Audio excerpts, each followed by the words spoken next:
this to me again. I know. I haven't done this one. Okay, there you go. All Sorry. right, so welcome to the Mattacheese Utilization Committee meeting of March 19th, 2026 in Conference Room A at the Yarmouth Town Hall. And I will call the meeting to order at 6:04 now. And I will do the roll call. Why don't we start with Lindsay Here. on Zoom? Lindsay on Zoom is here. John Anderson. Here. Andrew Laird, here, present. Present, Barbara LaVoy, present. Barbara LaVoy, Boyne, right? So you gotta say your name if you would.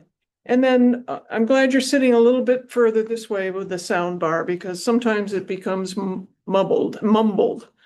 Roby Roby Whitehouse, present. and You. Sharon Weimer present. And Joe Potska could not be here today. So, Casey's gonna hopefully tune in later. She had okay. a scheduling problem. Okay. So I'm going to open it to public comment. And I would ask that if you have public comment, we do it now because this meeting is kind of packed. Right, it's okay that we're here. Oh, absolutely. It's not a problem. It's just, there's so much Okay, to do that Right, I right, probably won't be able to give you the time, okay, that's fine. if that's, Cool. Paul and Joan Dona, and we live on Benjamin, excuse me, Benjamin Way, terrific. which is close to. Yes, it is. Yeah, I know I'm familiar with it. And we're Okay. glad you're here. Thank And you. do you have any initial questions? Because we can do it now. Not really, just research into it, that's it. Okay, sounds good. Concerned about like traffic or what, actually what's gonna. Does the town vote on it or does the board vote on it? Well, the select board will be Final say. the final say, Okay. but there'd be more opportunities for you to stay in touch and you're always welcome to go to the podium at the select board at the beginning of the meeting too. So we're also going to have another meeting so you can come back and Okay, having studied now, have even more questions. So, okay, thank you. yeah. Our homework. Yes. Well, we're very appreciative of you coming and I apologize to you. I'm saying you can't do it later. So, the first order of business is other considerations.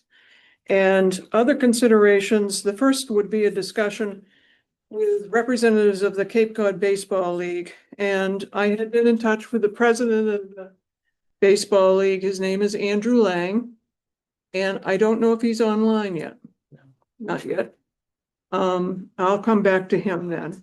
I don't know if Mike Barry is here because he is with the senior softball.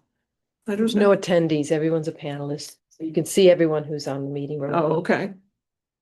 All right, well, I think what I'll do then is move, I'm thinking the number 5 is jam-packed, so can we hold off on that 1 second? And maybe 6 would be appropriate, Heather. A little bit less intense and still give you the information you need. Sure. Would you be wanting to go to that one? And then we'll see if we can come back to the baseball league and the senior softball. Sure. Let me just share my screen. Yeah, please.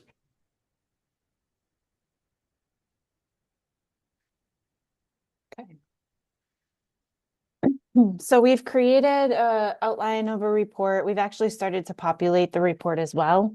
But we didn't want to share all of that information just yet because we wanted to make sure everyone was on board with the layout of the information and how we're providing it. So we have a cover page. There's a placeholder image in here. We will incorporate an image that is a little bit different for the more updated draft. In terms of the table of contents right now, you know, we have the general acknowledgements page, a list of images. We'll have an executive summary and an introduction section. That introduction section will include the project background and context, purpose and goals of the project, the role of the BSC group and as the consultant in the project team, a planning process overview, and then we'll jump into existing conditions.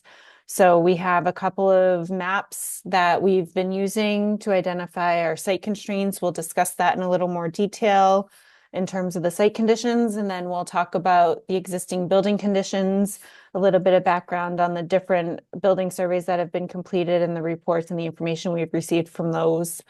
And then we'll jump into the design development in terms of the framework and how we approached it, and how we used our existing conditions research to inform early design concepts in terms of the scenario planning and the public engagement that'll be woven into it as well.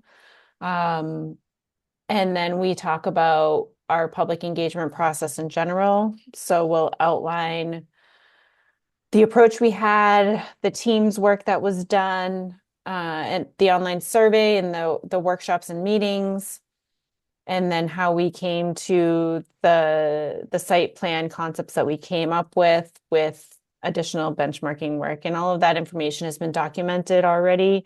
The committee has seen all of that. It's just a matter of pulling it all together in a way that flows easily from one section to the other and includes all of the information. We'll talk about the conceptual design alternatives and some of the analysis that went into how we finalize the three concepts that we're going to get to. And then talking about implementation considerations and the next steps, really, moving forward with some, wrapping up of the entire project to this point.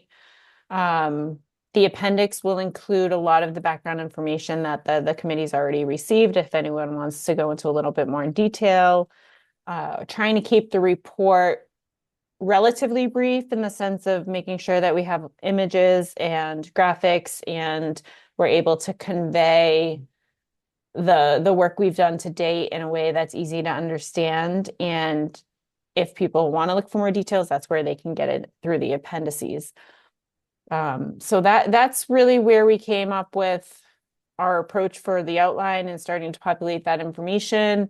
There's been several maps that have been produced for the committee. There's a lot of public engagement materials that have been produced, memos and, conceptual designs and all of that. So we're trying to package it in a thoughtful way and in a way that makes sense.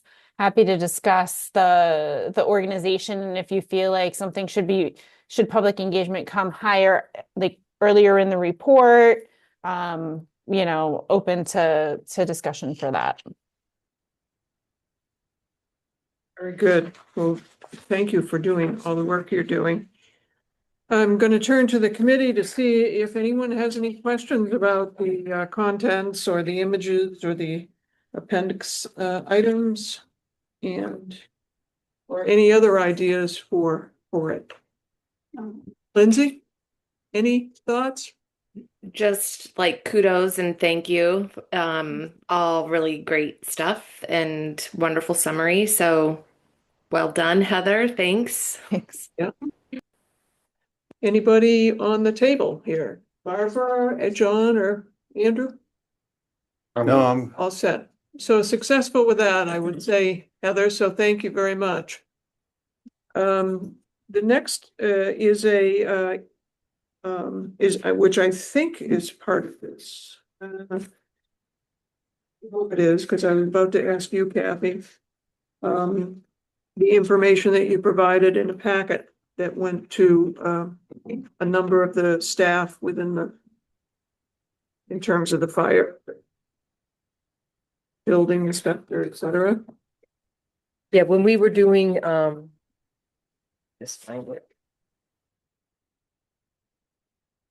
When we were looking at the different concept design plans before it went to the select board, we also sent it to town staff to see if there was any kind of like red flags or major issues that they might have with it. And there's just some summaries of the comments that we received back from town staff. fire had some concerns. We were really concentrating on the design elements to see if we were laying things out properly and we had to do anything additional for the concept designs. Fire obviously will have some other comments to make with regard to operations and impacts to their staffing and that type of thing. If there's a significant amount of housing or if there's a lot of events that might be happening at a sports complex, and making sure that they have those aspects covered. The police was somewhat similar in some of the concerns that they have, just making sure that there was adequate traffic control and that type of thing at events. Lori Rizal, the water department superintendent, had some comments with regard to maybe putting a sidewalk on Chickadee Lane, because they do have some rather large vehicles that go up that road to service the two wells that are up there. They have chemicals and that type of thing that they need to get up there. And she said we forgot to include an outdoor basketball court. Basketball player, water department. Apparently. Thought the sidewalk was a good idea. Yeah, yeah, and there might need to be some other upgrades to that road in general, but there's something to think about, just keep in the back of our minds of things to do. And then also Mary Wagon she was housing, and she seemed pretty confident with the housing options as they were presented, and that they would kind of be, the housing pod would probably be happy with all of those. Engineering had a couple comments about clarifying some things. And then it's being clear that we're recommending the demolition of the building, and then talking about the solar, ground mounted solar, when that expires. He was thinking it might have expired in 2033, but I think that's something that we need to still find out more information about. Is that Nate and Connor? Nate and Connor, yeah, they're in the engineering department. They're great. And then Mark Grills, the building commissioner, was just talking about, obviously, as we move forward with any zoning amendment. Those discussions as well. It figures that you've done all of those. Well, I think hopefully Heather will do a lot of that work with regard to the zoning, but certainly the planning board will be heavily involved in that as well. I also wanted to, I was given this in terms of Kathy, actually, a memo that was written back in March to the Recreation Department. And in it, it talks about that square footage for the local sports is on the back of the page for less than 50,000 square feet, but then the sports regional was 50 to 100 roughly, and more of a national is 100,000. I didn't know if you had any questions, because I feel that was the area that had the most difficulty of changing. It changed over the period of time of the 3 meetings. And there was one meeting that had nothing written, which I think I have found, but I want to confirm that. But and that had different square footage, so it was kind of very There was 2 different groups that had very similar ideas. There was the economic development group that probably had slightly different square footages than this is the recreation team group, which might have been really, obviously, they wanted to probably concentrate on more local because that's what their needs are, but then understanding that maybe we want to go a little bit bigger as well. So there might be differences between those 2 groups, although the ideas were similar. Yeah, well, I was talking about there was never a written. Anybody went to the third meeting? I think Barbara, you were there. But the third meeting never had any produced product that was in written. It was just a video presented. And The third recreation yeah, mock meeting? yeah. So I just wanted to kind of find it, and Megan had given me one I hadn't seen before. So I'm thinking that's the one. But she had been looking in the economic development, not the Right, recreation. I want to speak to Amy because, maybe it might be somewhere else too, on another set, because I understand you work in like community and then recreation and education, that kind of stuff, which maybe you could help me in terms of that, sure. So anyway, there it is in terms of the breakdown of square footage. I also wanted to put in, because we've really never had anything, and it's really just what is referred to as at a glance, but it's put out by conservationists in terms of landscape blocks. And so the Nature Conservancy put some of it And just so that we had some information, and then also one on the vernal pool. So it was really just information for the community, the committee, and, it really is talking about undeveloped land, mostly, but I wanted to include it. And then the next thing is, what I was asked to write, and Lindsay gave me some great advice, so I thank Lindsay for her work too. So this is going in the annual report for our committee and what we did in 2025. And so it gives, I did enter in the first paragraph where we got our budget, and that was a couple of years ago. And also, what we did through the year of 2025, which follows 9 different things that I've put. And, so I thought it was important for you to see that. The other thing, I just want to mention to you that whenever the next phasing goes on, the 6 and 7 that our administrators are going to do with the recent mass development grant, this kind of information helps a number of grant writing in the sense that they want to know that the town has already bought into doing something about it, has money given to it. And which it did through a town meeting back in 22, I think it was.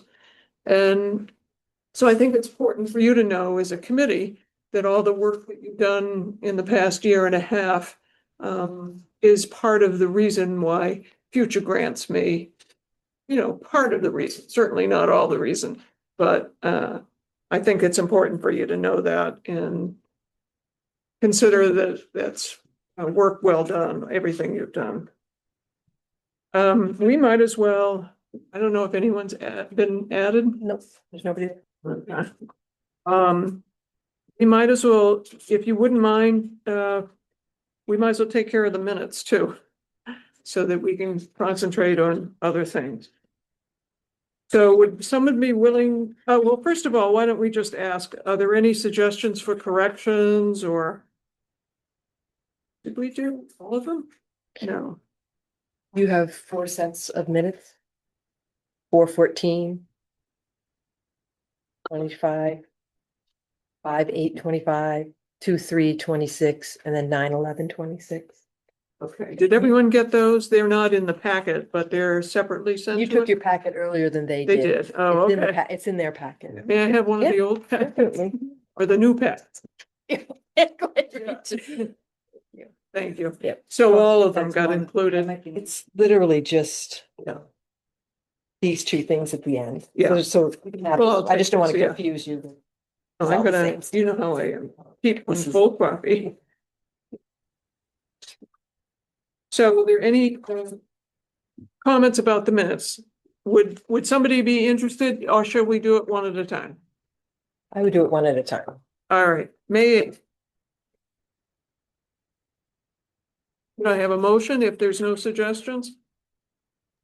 Motion to approve September 11th, 2025 meetings as written. September? I think so. That's the first one I'm seeing. Okay, That was the first attachment. But I can, yeah, for now, September 11th. Yeah. all right, so we have Lindsay making the motion. Was there a second? Barbara second. And I need to take a roll call. Lindsay? Aye. Yeah, Barbara? Yes. John? Aye. And aye for Sharon. All right, who has a motion for the next one? They, May 8th, is that, thank you. I'm out of sync with you guys, so May 8th minutes. Does anyone have any suggestions? Or corrections? If not, may I have a motion for May 8th? So moved. And is there a second? Second. Andrew seconds. Lindsay makes the motion. And then I need to do roll call again. I'll start with you, Lindsay. Aye. Andrew, Aye. John, Aye. Barbara, Yes. and Sharon, yes. All right, what do you have next? April 14th. All right, So may I have a motion for April 14th unless there's a suggestion of correction or need of change? John makes a motion. Is there a second? Barbara seconds. And may I have a roll call? John? Andrew? Aye. Barbara? Yes. Lindsay? Yes. Sharon, yes. Is that four or we got? Got one more.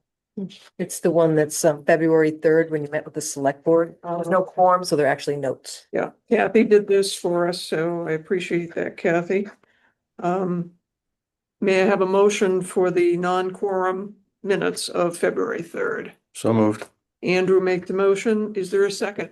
John makes a second, and I will do roll call. Andrew, Aye. John, Barbara, Yes. Lindsay, Aye.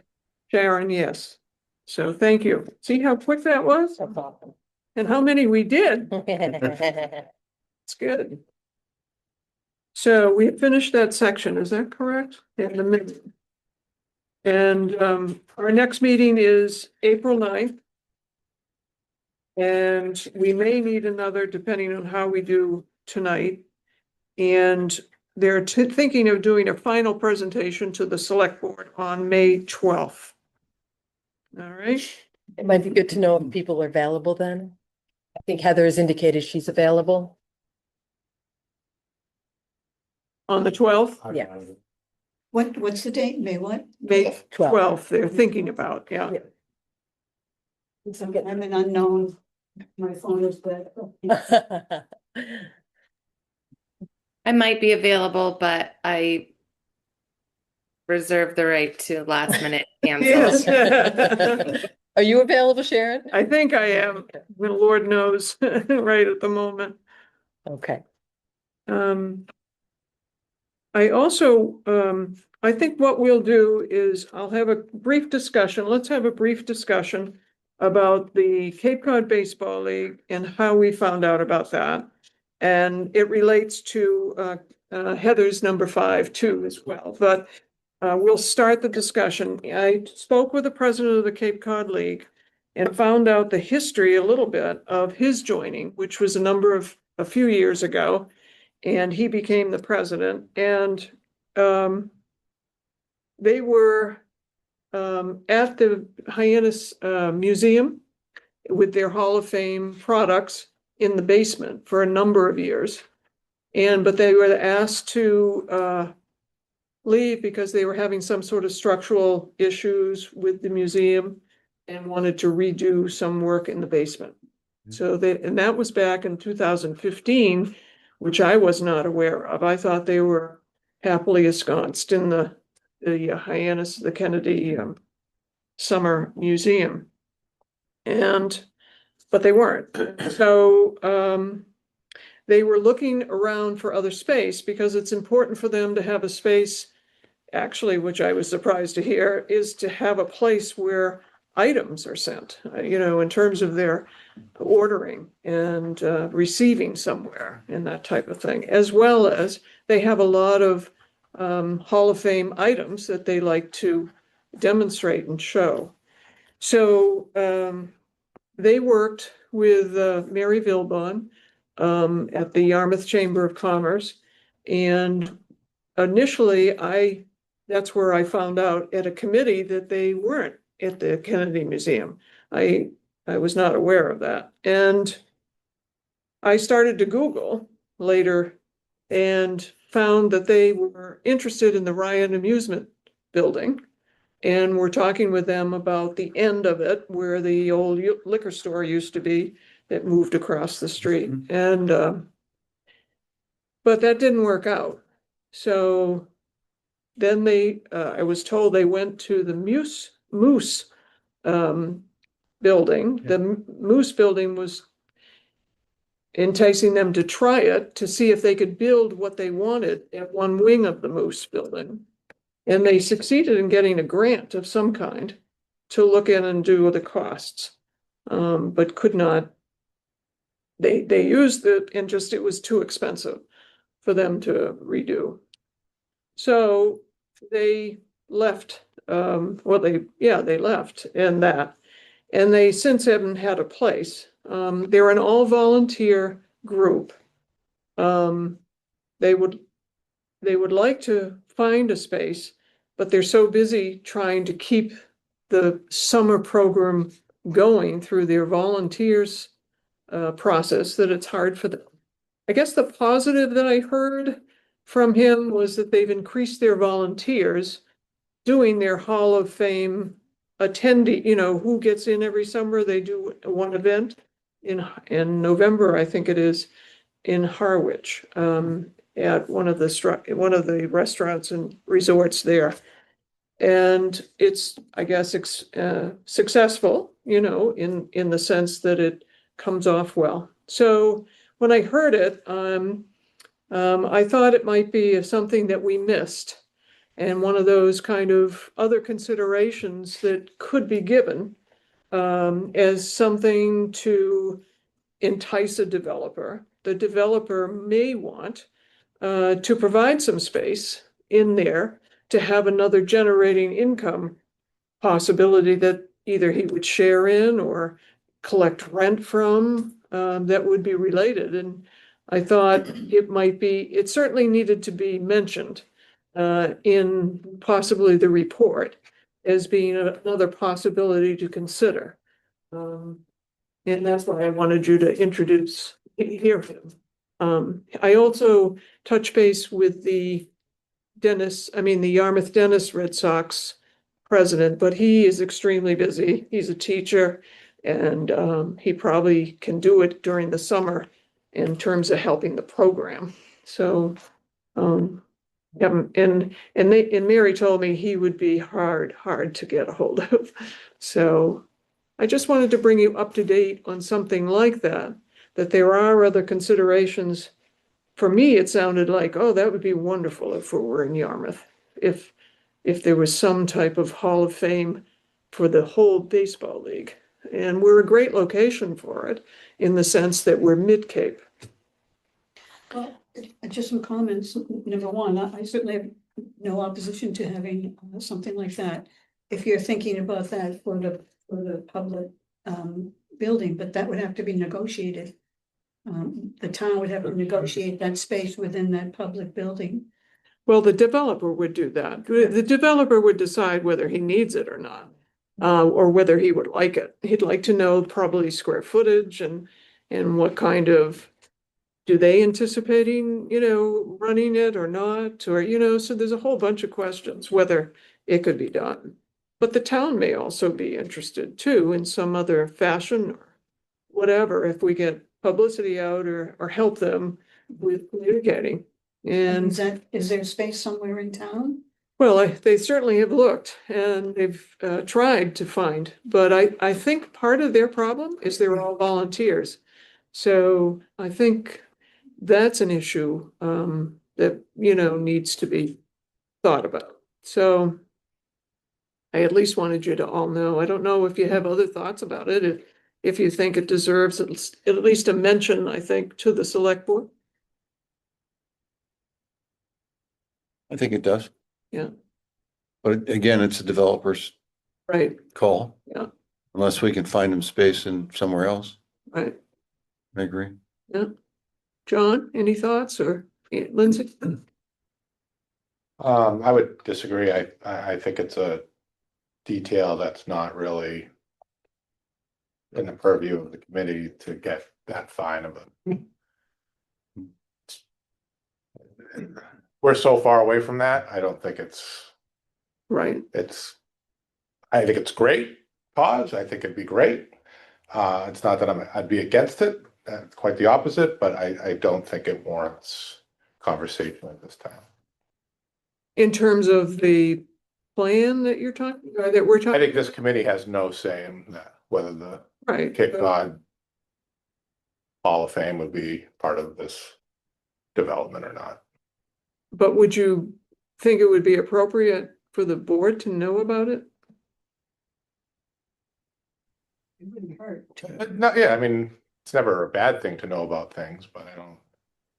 I mean, maybe just a blip of like, Yeah. just so you know, if we decide to sell the land, if there's a developer who's interested in purchasing it, if they might like to know that this could be a potential tenant or a possible draw for interest or any of the things that you've mentioned, sure. But I mean, it really could just be like a food for thought I think that, thing. Yeah.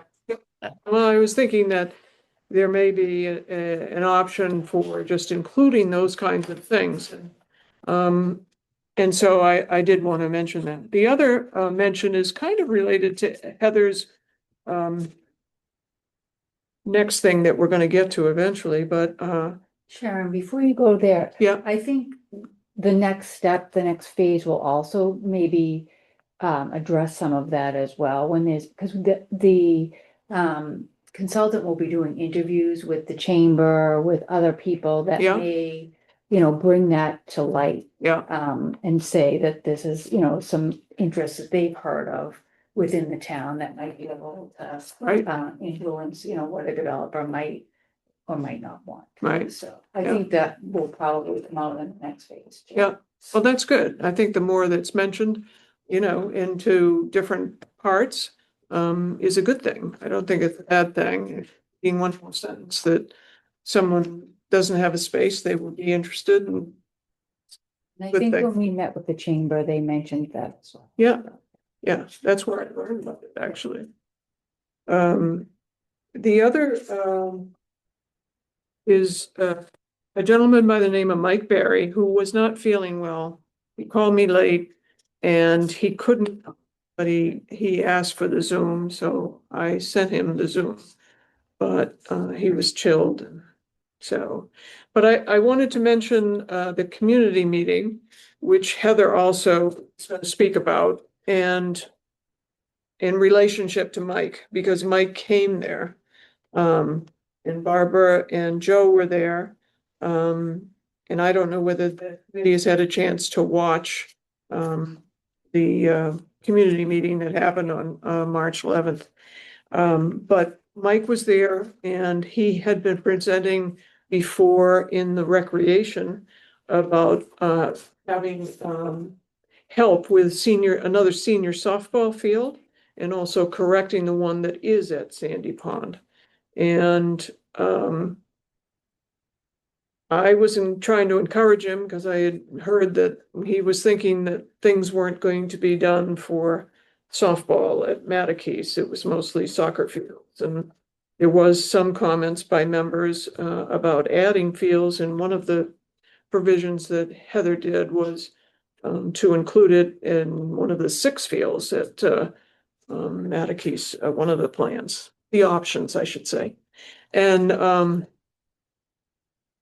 so I was encouraging him to follow it. And he already had, and what he really wants is two softball fields together, which would generate enough income or interest to increase the present tournament that he does in September, just the start of the shoulder season, which the Yarmouth Chamber really spoke highly of at the meeting as well. And it brings 1,200 right at the moment, 1,200 people. They only play at the less than present 300 feet, and it's more like 272, I was told. And in terms of the distance of the field. And that's at Sandy Pond, and they love playing at it. And basically what he says is really the old timers play on it. That age group plays on it because there aren't as many home runs. And because that is one of the issues too, is maybe extending the netting. So the home runs don't go into the playground that's behind the splash. So, but as you know, they've done a field study and over at Sandy Pond. So with the Sandy Pond field study, they've shown that one of the plans could be building another softball field.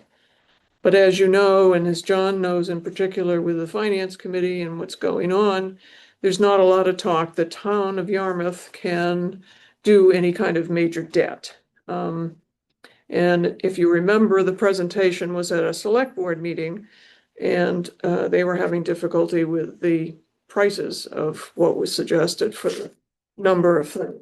I guess they also did a Mattacheese full plan, including a building, various other things. So if there's already a field there, adding one softball field at Sandy Pond might be just the answer for them to do a tournament that would bring more people in, and they were suggesting 2,000 people would come. And so we wanted to have him and then try to encourage him to follow it in terms of funding, perhaps seeking CPA money. And that way he could beat all of us potentially before anything is done at Mattacheese. So I wanted to share that with you and have him have the opportunity to do it again. And I don't know if That would be something for the Recreation Commission, for him to Mhm. speak with the Recreation Commission. Oh, yeah, we've encouraged him to go back again. Also, Debbie, who is a representative of the commission, also is now reappointed at the CPA, was also supportive of it. Not that she can decide anything, but I think the idea of it is having a possibility of providing something. But as you're correctly suggesting, Amy, that it needs to be approved everywhere it goes. But the more he gets out and seeing the offers that he's getting, that I thought was interesting.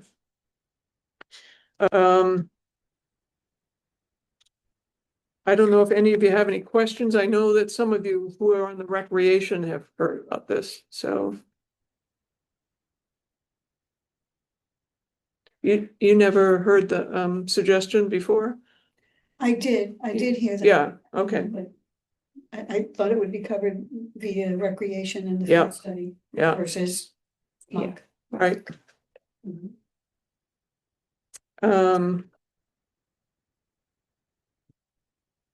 The next thing is another option that was not heard at all was that the historic had an interest and wrote a memo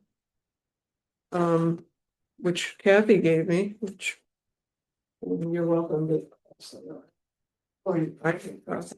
It's a memo from I'm sorry, it's a memo to Bill Scott from the Yarmouth Historical Committee. And it was done in February.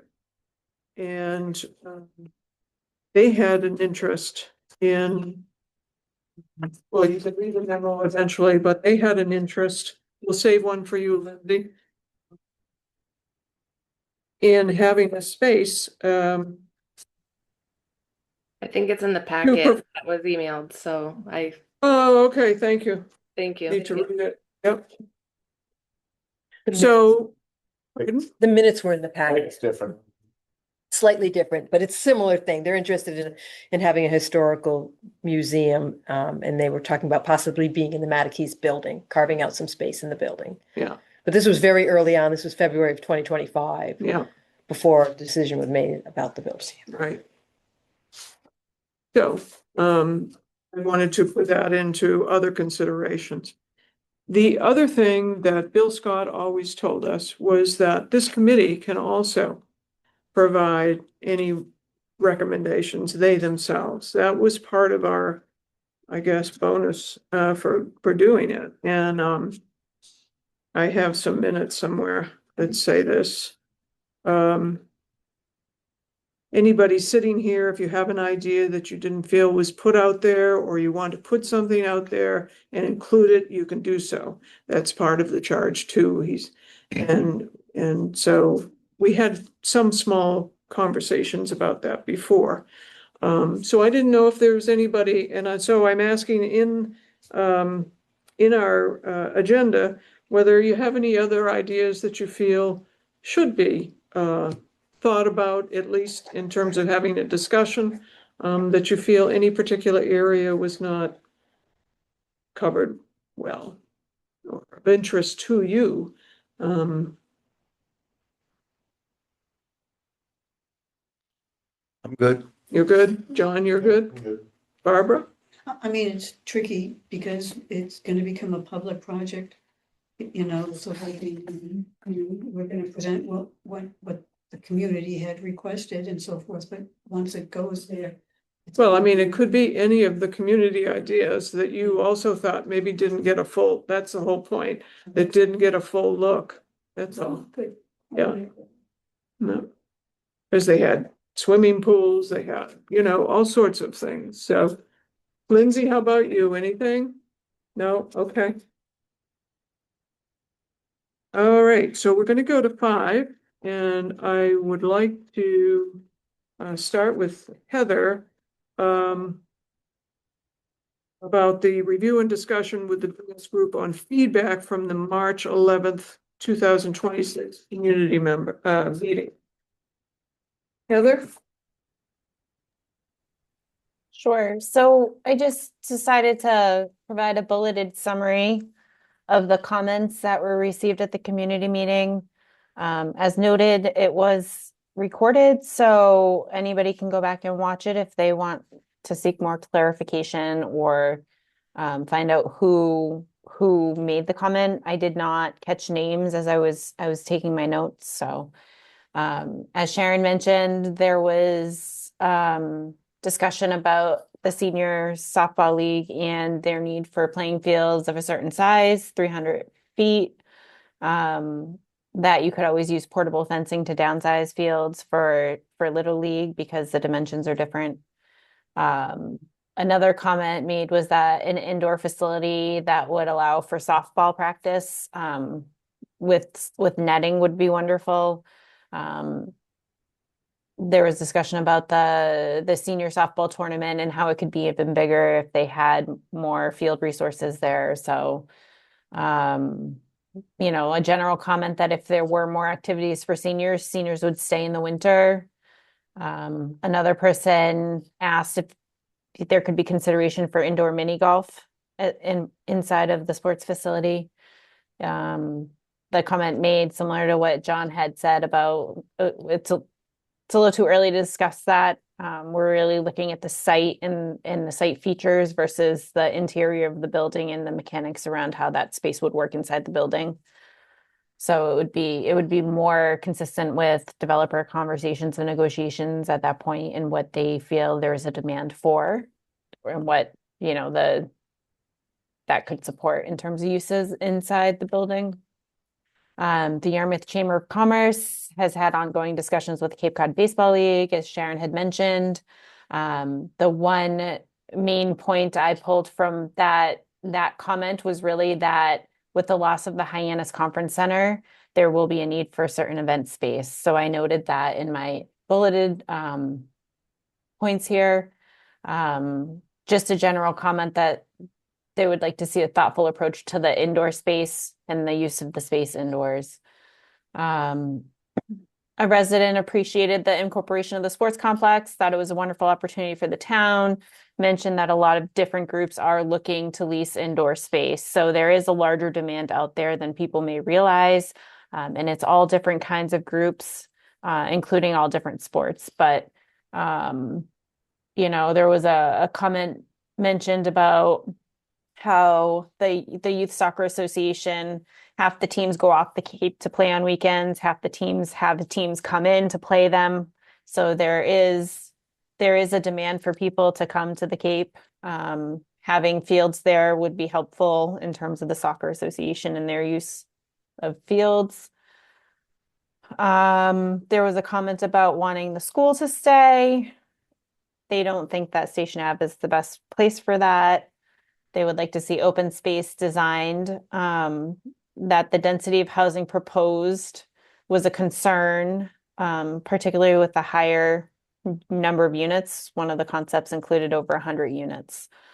And there was a lack of true open space. General comments about excitement to see the housing component. A woman who stood up testified that she lives in deed restricted housing and she's very grateful for it. And she sees some type of project similar to a habitat project being successful at the site, and was happy with the housing density that was provided. So a little bit of contrast to the comment that somebody made about feeling like there's too much housing there. A general comment about the reuse of the site being important for children and students to have recreation space. A comment about wanting the town to keep control over the ownership, just to have overall, like, more control over the development of the site. And a couple of comments were submitted for the poster maps that we had on display. One question that was asked was, are bleachers included in field sizes? That is something that is not really, we haven't really contemplated that. It's more for when we get further along in, final site design. As well as just the general comments about having indoor space for softball and baseball, a fitness facility, and then in terms of outdoor fields, multi-use baseball, softball fields, so. Thank you for doing that. I do want to mention that there were some things not put in. I made a quick list so I can give this to Kathy. One of them was the first guy that came was talking about solar fields and wanted information about it, and I believe felt it was important, but so that wasn't mentioned. But I'll leave the list and then you can decide how you fill that in with Kathy. So I just wanted to say that. So the next part is consider modifications to concept designs and decide upon the 3 concept designs for recommendation to the select board. And you did a lot of work by putting together this document, which was decision-making framework for the MUC committee. And I think I don't know how long it's going to take us to go through this, so I have no idea.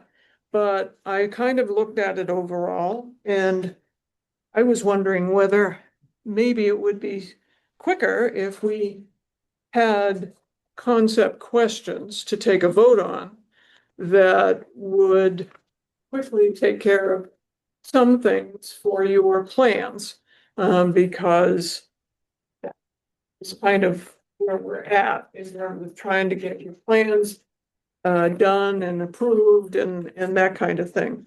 And one of the comments that I heard from somebody was, well, basically you have 2 plans. And the 2 plans are one with a school and one without a school. And to some element of truth to that. We've been asked to do 3, and the 5 that we have here tonight are some other considerations of some where you can kind of mix and match. So for instance, and I do have some problem with language, and I just want to be sure about it.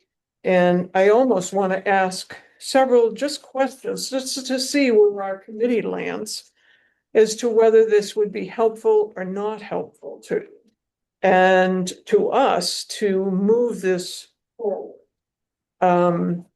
So I'm going to read you 2 of the 4 that I have of plans. So I don't know which 2. So the first question I had was simple. It was, does the committee agree with the comment that the solar will be decommissioned on plans that present with no school?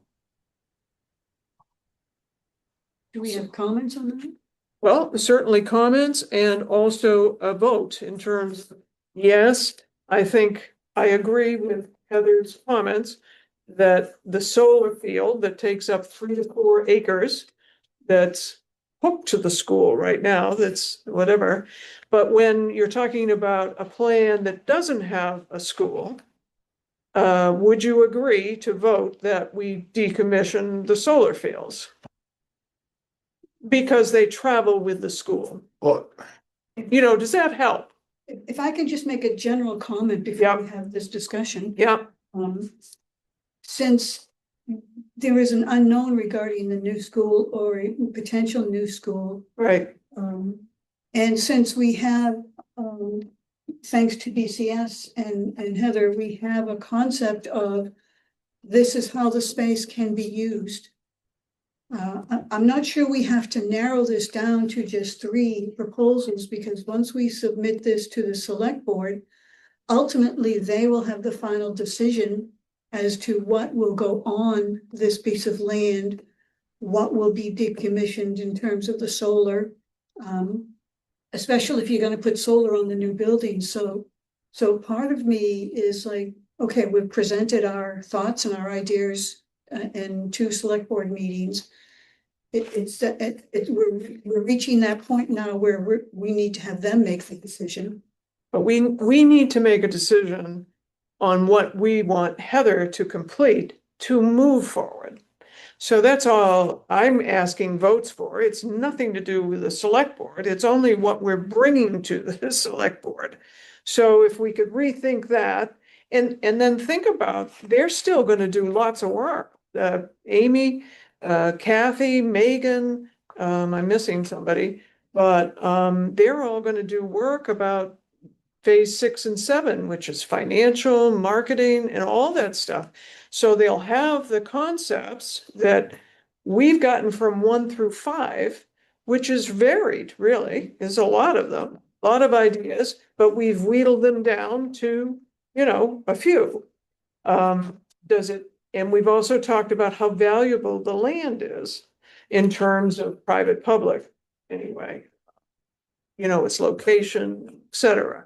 So all I'm suggesting is maybe it's simpler than going through all this, is to get some main things. And part of the problem is, you're right, we don't know what the school is. That's difficult for us, our committee. That's who's it been difficult for.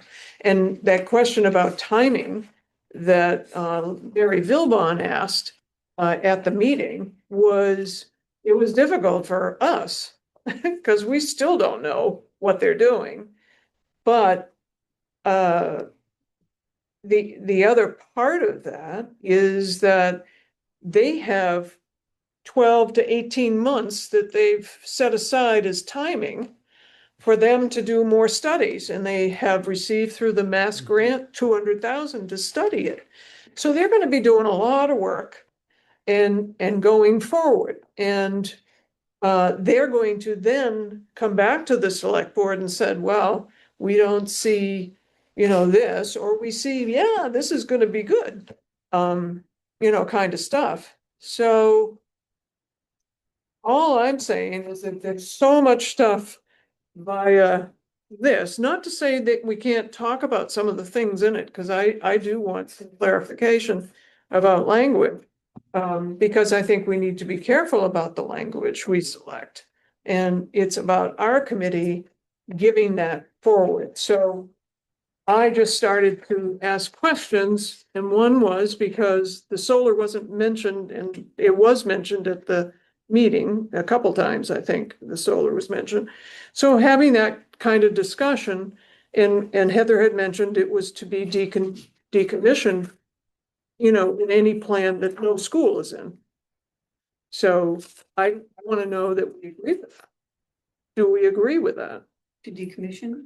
To decommission it, yeah. Do you want a motion? Well, I'd Well, like, I want discussion. I prefer Yeah. discussion. I'm glad to have the discussion. I think we need a lot of it. Madam Chair, I know that the select board was very concerned about the solar. Yeah, From a money standpoint, and it should be part of the site. A couple of them said that, whether it's on canopies or on the building or something. I think we got to ask my second ourselves, question. what is the life expectancy of the one that's there now? Is it aging in place, and is it 20 years old? How much life does it have left? There's a Having contract through 2032. 2032, okay. Can I ask a question? I could be wrong, but I would assume, this is where I'm probably wrong, that the solar field is a school board decision, not a select board decision. Because the school owns the solar, right? I believe so, but I have to go through all the documentation to know that. Do you know that from facilities? No. You know, those are really interesting questions. When the school turned over the school, the town owns the land. The school turned over the property and the building. I'm under the impression that they were handing over the leases for the solar as well. They may, But the solar income Still goes to, goes to the Yeah. school. that is true. Yeah. Yes, it does. Why, So that's a fair. I'm making that assumption, but I'm probably wrong. Well, even if you made the assumption, you still can have this question. Yeah, I'm It not arguing dis- that, I'm just Yeah, discludes. clarification. Yeah, So because- we're still talking about that, sorry, just. That's okay.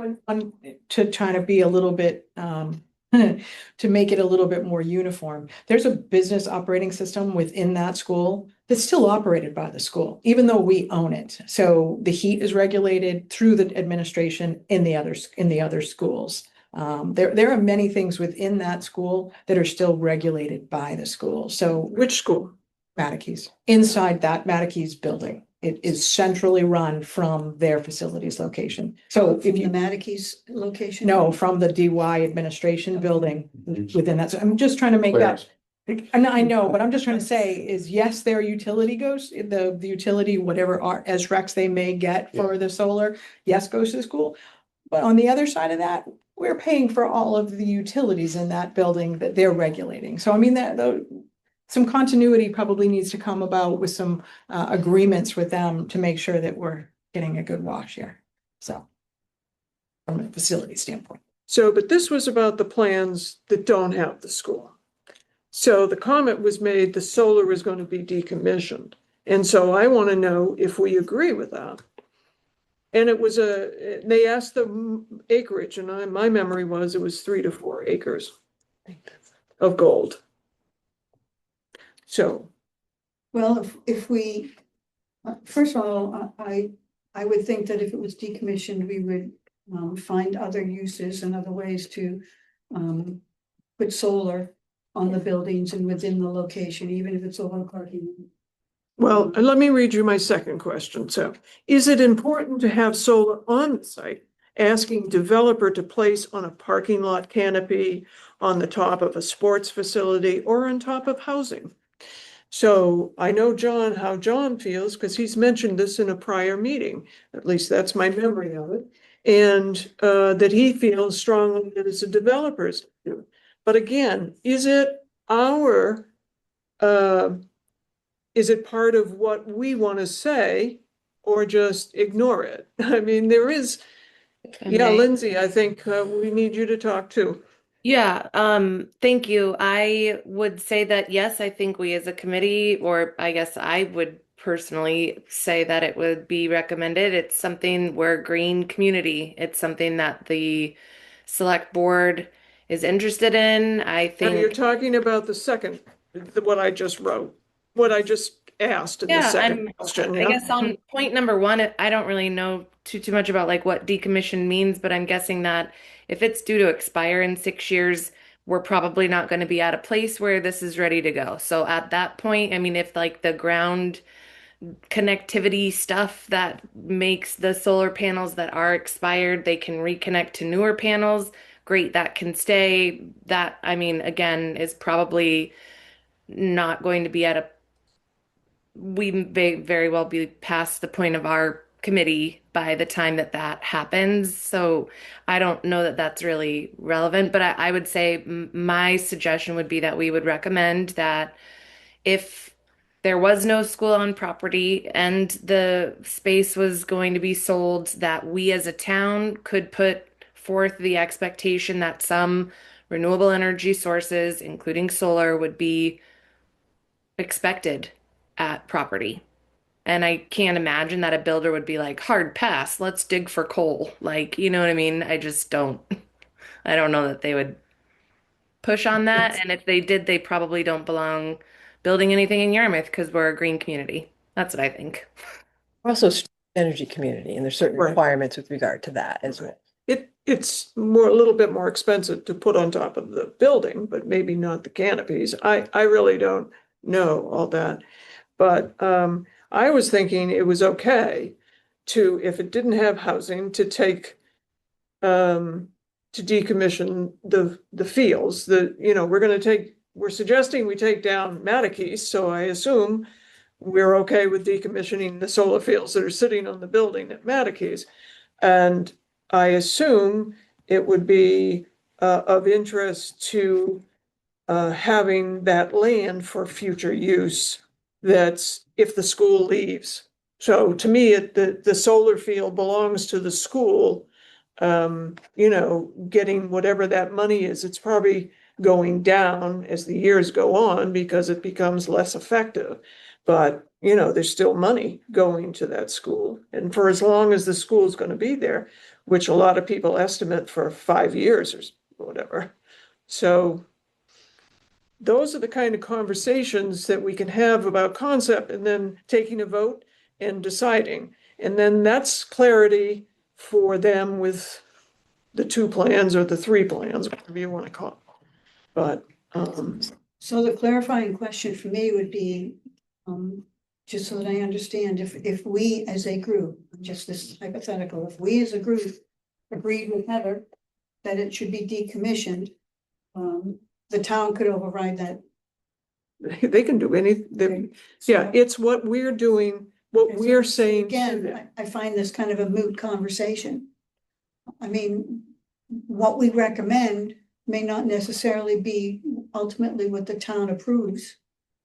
Right, well, we can walk out the door if we want to now, if you want to. So, I mean, but that's not doing what we were asked. right, I understand what you're saying, but So, I'm just trying to, yeah, it's not a pleasant thing to hear that whatever your recommendations are, right, but that's always been the game.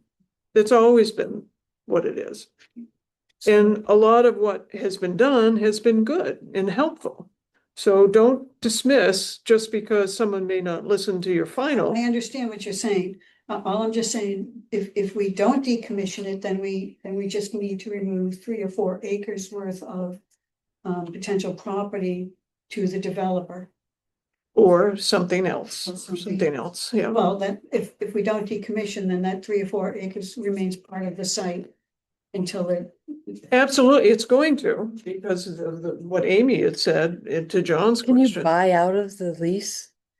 Yeah, there's an extension at 2032 of 5 years, and they can extend for 5 years, I think, at that time. There's no mechanism in the lease to say if you wanted to buy out of it earlier. I'm sure there is. I don't know what the cost would be to the town to do that. I think, they put the structure in there, there's costs associated with that. So I think I don't know how costly it would be for the town, but maybe the developer, whomever the developer is, might want to be able to put solar on the new roof, and they might be able to help with the I don't know.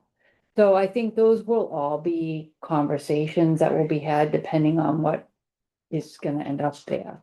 And, there could be a land swap, we could find another Right, location for the solar panels. There's several things that we could do, but I guess the only reason I say, you keep saying it, if the school doesn't stay here, I think, or if the school is gone, but we have the option alternative B where the school stays, and then we have the housing in the back to try and cram. And I think, I appreciate that BSC group showed how you could put that housing and retain the solar, and it's not a great design. And if we're talking about a few years, by the time we get through our analysis, which would probably be done in, by the time we're done, maybe 2028, the school won't know a lot of things about what they're doing until 2029. So I'd hate to design and cram something in and not do the nice design and a great living environment for people for like a 3-year buyout of an old solar. So I think we need to keep that open and maybe allow for the process to continue as we go along. We're showing plans where it's being decommissioned right now at some point. You're saying in terms of the Alternative. alternatives, in terms of, it Even if isn't the there, school stays there. it is there in one of them, right? At yes, the very last one, the C3, it Right. is shown as being, But but it's we're not- very crammed around. Yeah, but we're trying to decide because of this suggested way, combining the concepts, the alternate A's and ones, and, it for me, it, was just seen to be a little bit simpler. And so if I ask for a vote, does the committee agree with the comment that the solar will be decommissioned in plans that present with no school? Is that okay with everybody? You know, that's all.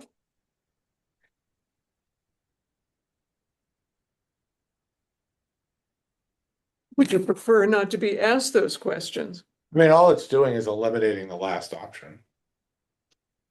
Right? Right, Every other option is decommissioning it at some point. Yeah. Yeah, and maybe even earlier than 2032 if you want to build the housing and also even earlier than 2032.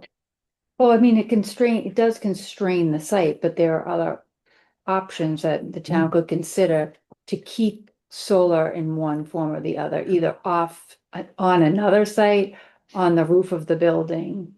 I think Lindsay said it perfectly. We're a green community, the select board is behind it. We're going to have sustainable buildings and we're going to have renewable energy on this property. And that can be written into any proposal that goes out. Lots of times people, like the hospital, put all about those solar canopies over their parking lot. They were paid to do that. The company came in, just like here, they paid to come in and put in the solar field. They came in and put in this on the canopies. on the canopies and they paid for it. And then there's some money that's going back to the hospital from that. There's different ways of working that kind of deal Right. out as we go along. And I think that's the second vote. I think your second question, I think Is- everyone would probably agree with that. I think we've always been talking that it's just when might the solar fields get decommissioned, not if they get decommissioned in my. Well, it's only on the land that doesn't have the school. For me, the school takes the solar or keeps the solar with them for however long they're there in that particular configuration. So you're not, The old ME small, Right. not the new ME small. right, so you're not building the housing layout as shown on Plan B. Well, I have another question as I get there. I've got two more questions. And maybe I'd love to settle this one. Do you want to just vote on the second question? Is it important to have solar on the site, asking developer to place on a parking lot canopy or atop of a sports facility or housing? I think Lindsay feels okay about that. I feel okay about that. Anybody else? I'd say fine, Okay, John, positive. are you okay with that? It's fine. It may not be done. It may be It's done. not that I am anti-solar. I'm all for it. Yep. We're a green community. We're a green community. Again, I just don't think it's under the purview of what we're trying to get to. Right. I think that's a select board decision. Right. And it may be done by the group, as Amy said beforehand, in terms of figuring out what the best way to do that. So I think there are going to be all sorts of options beyond us. All I'm just trying to do is make the concepts done so that Heather can move on. So, I'm gonna argue that though, and I know you guys get Okay. sick of me arguing, but none of these plans, other than the last one, have solar on them. Right? Don't have the ground mounted solar in exact retained, but they'll be, you could have solar, like the buildings and No, that. I understand that, but it's fine. You're right, though, we're assuming We're- by a lot of the concept designs that that it's already been Decommissioned, decided. Yeah, yeah. right. I agree. So, everyone, so is that a 1, 2, 3, 4, 5, 0 vote? Are you voting or are you Are we just by consensus? Well, I don't like consensus. Are we voting the question or are we voting to remove the last option? Well, no, we're voting to agree that it's important to have solar on the site, asking developer to place on a parking lot canopy or the top of the sports facility or housing. It doesn't mean that it's going to be done. We just feel it's important to suggest that. I think it's fine for us to include that as a consensus. We are Yarmouth residents. The select board has given us that, kind of guidance, and it's what we as a community have voted on and believe in. So yeah, that's fine. I think it would be, if your goal is to give Heather more guidance about what she will present on her drawing, maybe we just look for insight from the committee to say, can she proceed with drawings without taking up extra space for the solar panel with the assumption that there will be someplace, somehow, somewhere.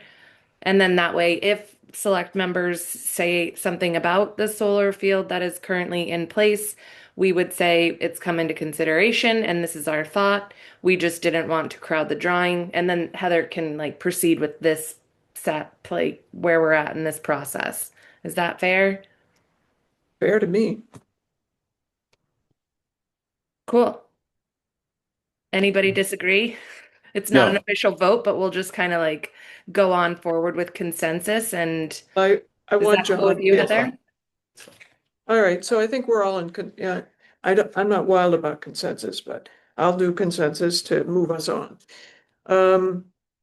I'd like to know, the next question. I'd like to know the difference between open space, green space, constraints, and buffers. And which term, if any or all, are land to be, viable land to be used in the future.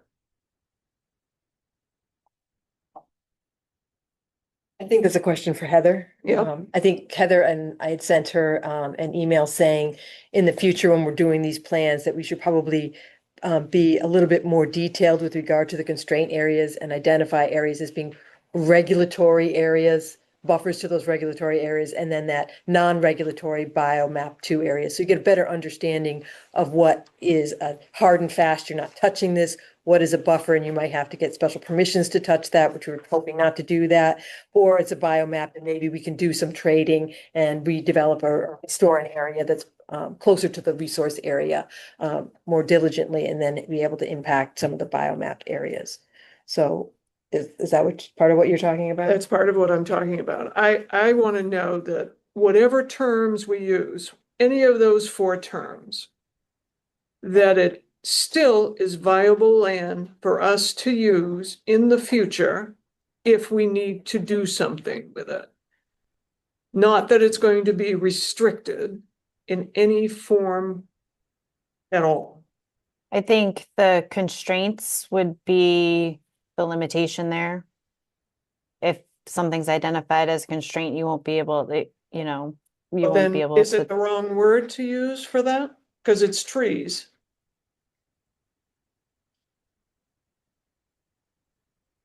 I think it goes along with what Kathy's saying about having it be either regulatory, like regulated area or non-regulated area.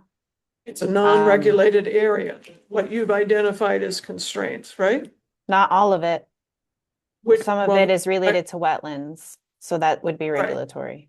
The Right. reason it was included was because of the open space and conservation land use team, that they were hoping that we would not touch that. So their top tier was don't touch any of the regulatory stuff and adhere to all of our regulatory regulations, which we have to do anyway. And then the second tier was some other additional things, and one of them was, try to Gee, stay out. I'd like to. Right, gee, we'd like to stay out of the biomap 2 area. So we're like, okay, well, let's see what we can lay out, keeping that in mind. And then when we started laying some things out, we're like, you know what, in order to put a 4th field in, we need to hit a little bit of that biomap 2, but we can compensate that for it by doing a better job of restoring this area over here once the Mattacheese building is gone. And that's, in very close proximity to the vernal pool and to the other wetland, tar pond. So it's actually a win-win. The 2 meetings I went to indicated that they would like the trees not to be disturbed. Most of that was about trees. And our answer to them was, we don't want to take down trees, or at least my answer was. I think Andrew and Joe were there. And we don't want to take down trees, but if we have to. And I gave, I think, an example of there might be big, possibly machines that come and take down the building.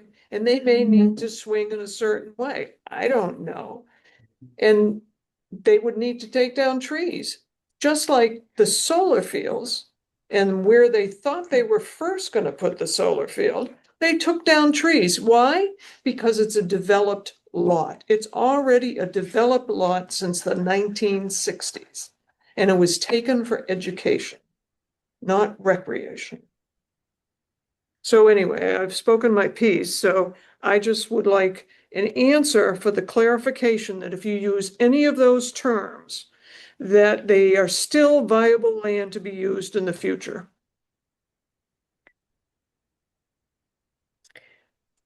I think And we, if you say non-regulatory, that makes me Mhm. happy. Mhm. So I'm not saying, but if you use those terms, I'd like to know the difference between them. We can incorporate some kind of definitions surrounding the use of those terms if that makes you feel more comfortable. I think when we're talking about buffers, it's more of looking at site plan requirements in terms of what setbacks could be required or what I want to say like no build areas in a way would be. So with some of the site plans, when we were talking about having a 75-foot buffer or a 100-foot buffer, nothing would be built in those areas. You know what setbacks are required under R40, right? Right, but the zoning will change. The zoning will have to change to have, so we have flexibility when it comes to making zoning recommendations based on what we think is reasonable for the uses that ultimately are being constructed here. So we have a way to shape the zoning. We don't have to use what is prescribed in the R40 zoning if we feel like that's detrimental to the build out. And knowing that there's going to be an overlay, there's a chance to adjust all of that. So if we're talking about buffers and wanting to be mindful of siting of certain site elements around the street or keeping it farther back in the site to give it a little bit more privacy or whatever, then I think it would be understood that those buffers are no build zones. And if there are trees in those buffers now that don't need to be disturbed, then we would not disturb them. We would recommend that they remain as is. So I just want to be clear. So when you use the word buffer, you're talking about setbacks as becoming a no-build zone. Correct.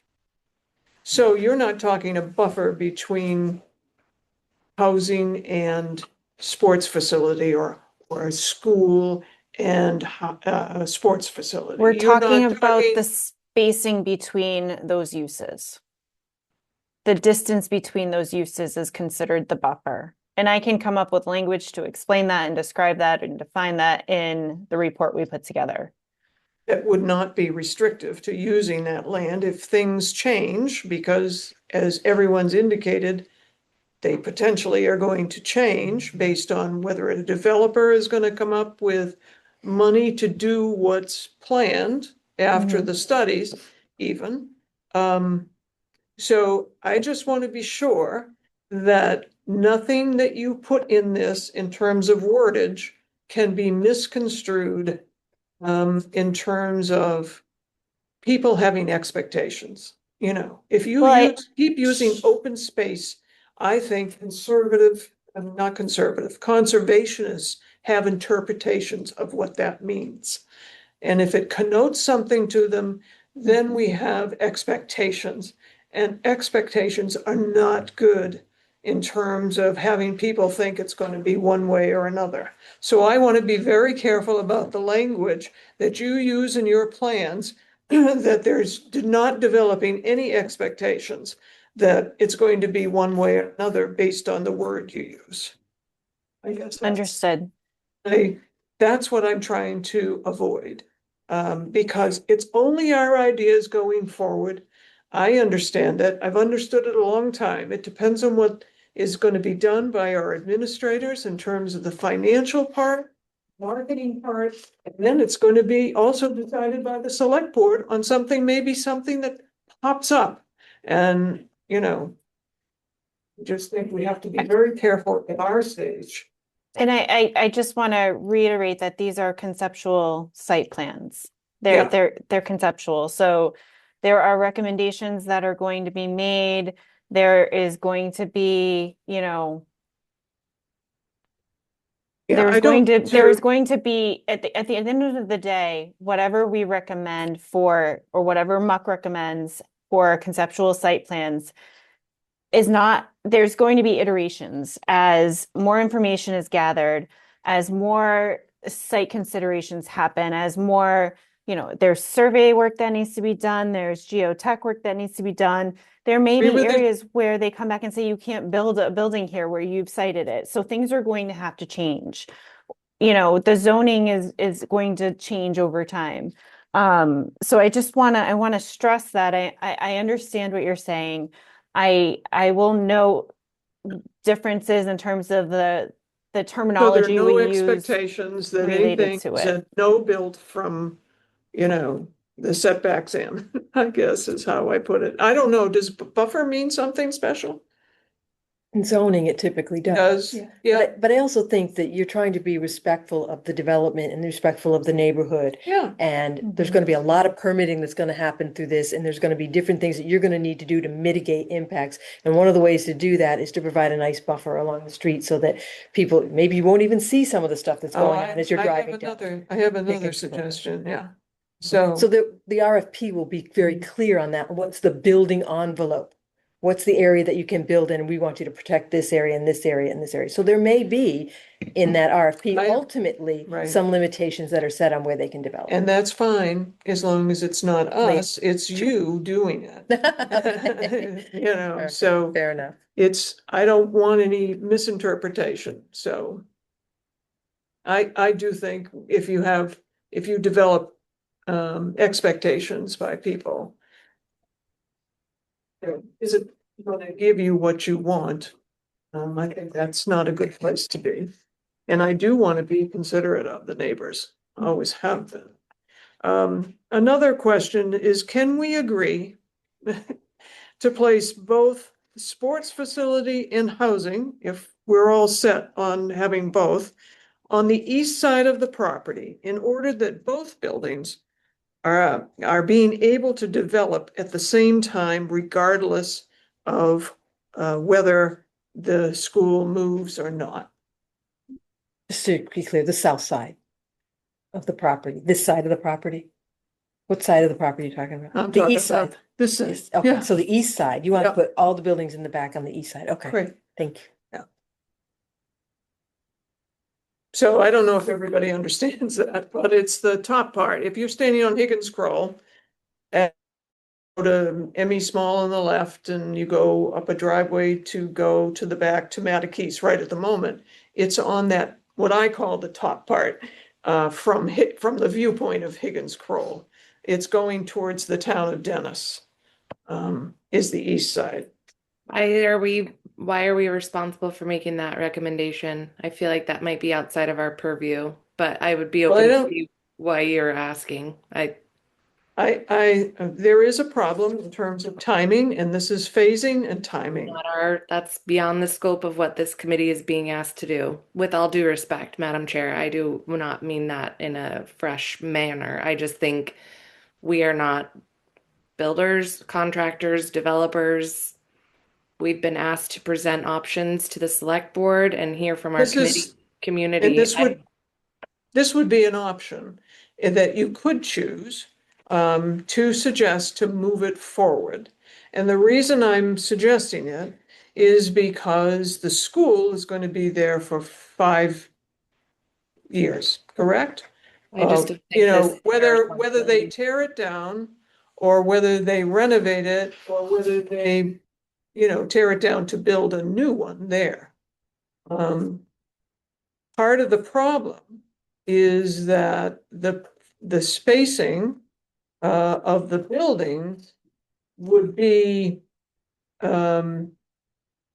depending on whether they're on the right side of the site or the left side.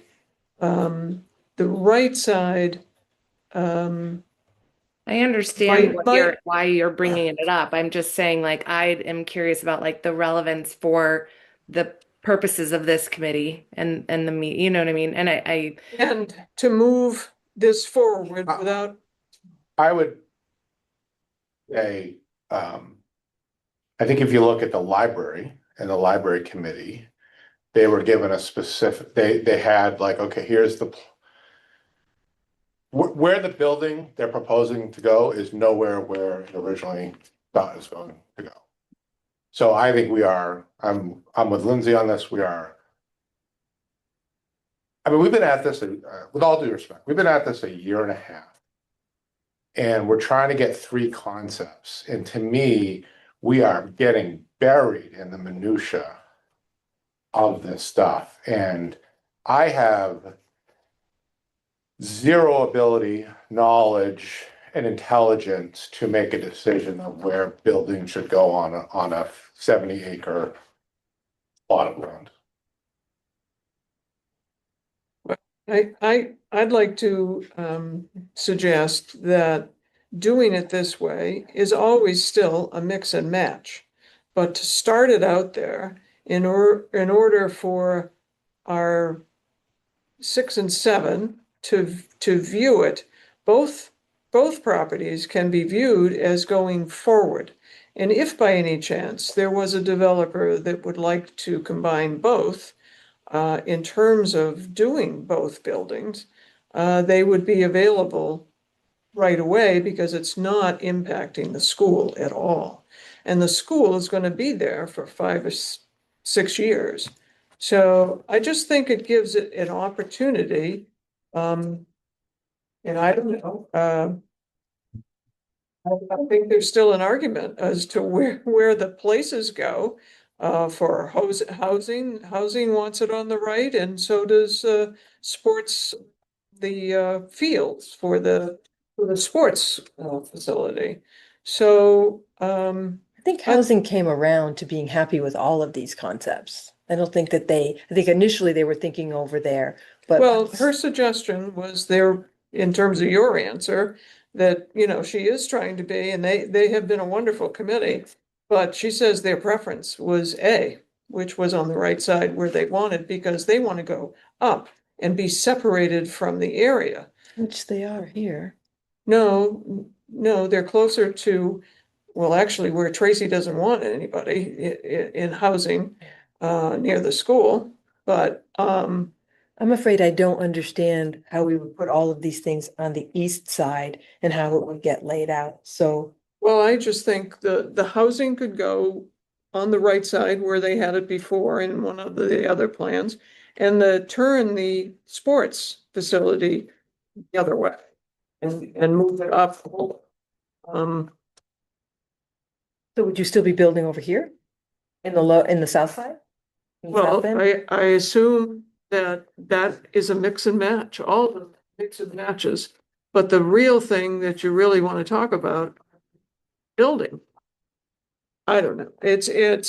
I've heard 2 people opposed to the idea. I'm gonna weigh in and I'm opposed to it too, because I think it's over our pay grade. It's really the next step when a developer, engineers, planners, town people get involved, that this thing's gonna be a configuration that, probably is not gonna match our schemes. Could be. Okay. And we could be sweating all the details in there. I'm not sweating details. They're concepts. And so they're simple. They're not details at all. Well, we're locating housing versus buildings and, We're locating the 2 buildings that we're supporting. okay. I think what we're all saying is that's not our decision to make. Okay, It's simple. yeah. We present a plan or. So the consensus was, that they don't want to vote on that, correct? I'll pass, yeah. Okay. So now going to Heather, to your document, which is the design matching framework.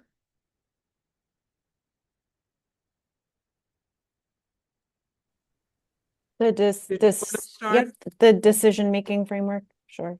Yes, yeah.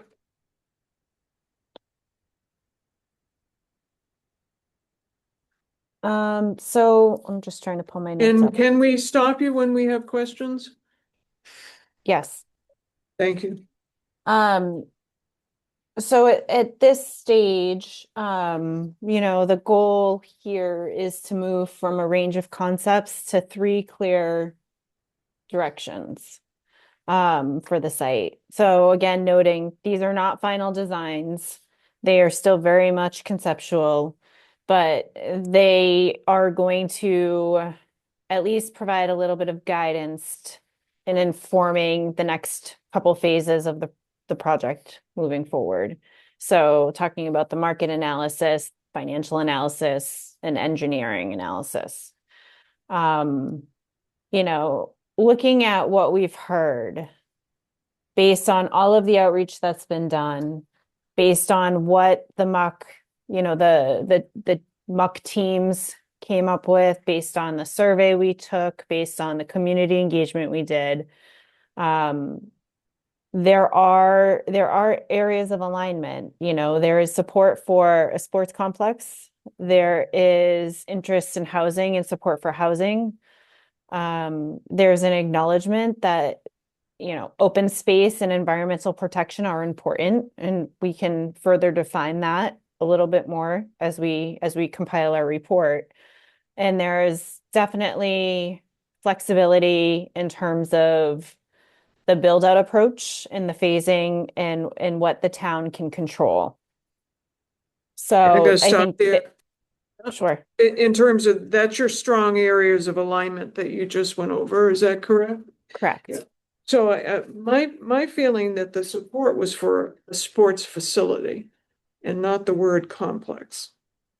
I know that there was talk of being also supportive of different things, but we've also had a field study for recreation too that talks about fields at Sandy Pond. So I'm not quite convinced that it's a support for a total complex.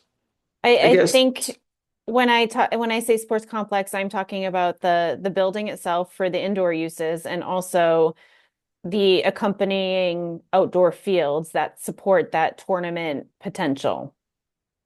So having and just that- a sports facility would be the building. Okay, And so that doesn't necessarily allow for having, soccer, field hockey, lacrosse tournaments, because that will not bring there will be not enough resources of field space to allow for those tournaments to come in and be held there. well, I'm not disagreeing about having field space. I'm just talking that in terms of the 54% item that you picked from the survey, it's sports facility, right?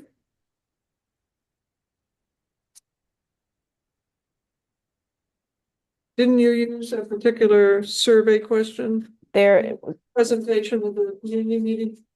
There was support for having And I'm not saying that fields aren't important to a developer. I just don't know where yet.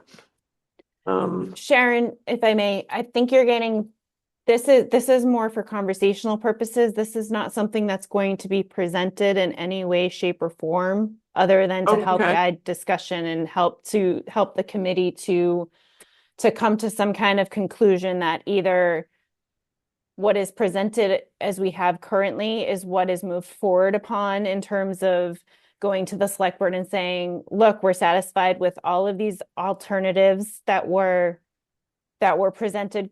We weren't able to narrow down to 3, or we were able to narrow down to 3, or we really feel we only have 2 instead of 3.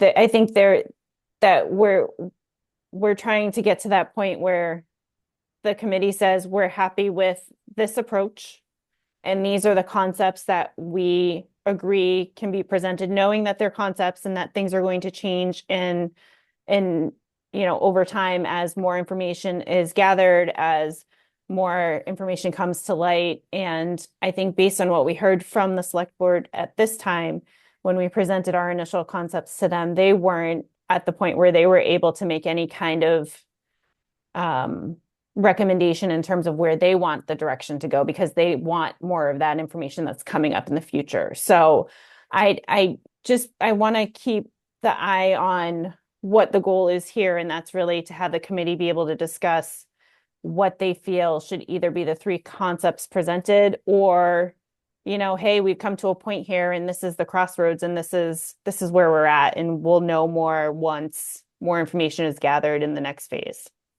So you just really want to go to the plans and just check that we're all in agreement with those plans, right? You're not using the word complex in your report. You're just gonna put the, I'm using the word sports complex because the fields that are created at the site accompany the sports facility. okay. But It's all guess- one development. It's a complex. That's where we've arrived, and we've presented that as the idea from the start, so- and to have it be brought up as a concern and how we're wording it now. Yeah. You know, I'm a little bit frustrated by that because we've had many iterations of this now to bring this up last minute when we've been labeling that from the start. So Well, the only thing I'm commenting, you keep saying the complex is at Mattacheese, and I guess I'm having difficulty because of the field study that was putting four fields over at Sandy Pond. And I'm thinking, well, that's not a bad idea. And so how, if I and I'm may, okay that is described as the complex, is what you're saying, is no matter where they are, that it'll be a complex, because it would be. No, I don't think that's what you're saying. no, I think what I'm saying here is if the recommendation is to have a sports facility here, a building here that is going to be operated by a private developer, that the fields that are built accompanying this this building are more likely to be used for private uses. So that I would look at the recreation field study as being more for town use, and looking at the fields here as there's not going to be a lot of availability for the town's community use as the other fields elsewhere in town. Well, I guess my point is that, having heard the select board, that they are not interested in building $18 million Sandy Pond when they're doing this. So, and that the community has enough fields right now for their programs. I'm just concerned that your conversation, and in fact, the minutes show that other people have spoken that are familiar with fields, that they could be at a different location and still be part of what they do. It could still be leased to them if they wanted to be, and I They know can't you're be. talking about 97. Yeah, they But can't. I don't know what's finally going to be decided as to where. But in other words, the Cape Cod Chamber guy said he's okay with, it doesn't matter where the fields are in relationship, whether it's Mattacheese or Sandy Pond, as long as they had control over however many that you're going to determine are fine for a developer, to be at either place. And so I was confusing the word complex for just only at that place. And so if you're saying that and it may be at Sandy Pond, I don't know where it's going to end. I'm just confused a little bit by the word complex being restricted to Mattacheese for the full body of what you're describing. The building, what it offers for basketball and, all those sports, great sports. But also it would relieve to some degree if it were elsewhere for, again, neighbors and people that might be concerned about various aspects. That's all.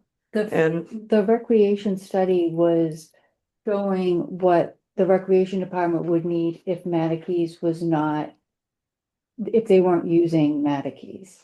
So what fields they needed, and that's what the recommendations were within that study. Right, but if you look at the hours of that study and the uses of the study and the uses of the fields that they have other places, they didn't need 4 fields. But They they only- also were only looking for the public uses, the youth groups and the The recreation committee, right. programs. Absolutely. And this is a private, at the end of the day, this would be a private development with private organizations leasing that space. So they would be club associated teams that would be using those fields. It wouldn't necessarily be the community or the youth groups in the community using those fields unless there was availability. Everything that we looked at in terms of our benchmarking for these sports complexes, they had the indoor use for certain sports, but they also had accompanying outdoor uses as a complement to make it a year-round destination. So there could be training done, during the winter, in the down season, all of that. I think that it's nice to have the information from the recreation fields study. However, I think they're kind of parallel tracked. There's a little bit of synergy, but I don't think there is, at this point, a ton of synergy that can happen between them as we're going through this process. I would say Because that's it's part the of the private development. negotiation. I mean, What else is it's next phase? It's incumbent upon the town and the select board and Bob and myself, when we're looking for developers in the next phases to build up this project, to let them know what the town needs, what recreation needs, what our youth sports needs, and how we're going to accommodate those needs either within this project Yeah, or with mitigation from this project in other locations. We're also going to be doing the full market demand analysis. And as we were talking earlier, maybe you only need 2 fields here or 3 fields here, and we can move things over, and that would leave more open space, undeveloped areas on the property. right. So this is just showing the maximum to give us an idea of what could we possibly do. Again, we also pick the maximum size fields. Maybe you don't need that size fields. Maybe they can be smaller, or maybe maybe they keep just 2 large ones and they can be broken down to different sports. That's all something that's going to come out of that demand analysis that's happening in the next phase. Right. This is just a concept ideas of seeing how things might be able to lay out on the site and what we might be able to fit. Not that we're going to build exactly this at all. We don't know. Well, you have a lot of challenge because it's many different things that you have to put together. It includes neighbors, it includes financial, it includes marketing. So Yep. all I'm just trying to remind everybody that there are other things contributing to that kind of decision, and I'm ready to move forward. So I apologize to everybody if I've taken up your time, but I did want to make that point.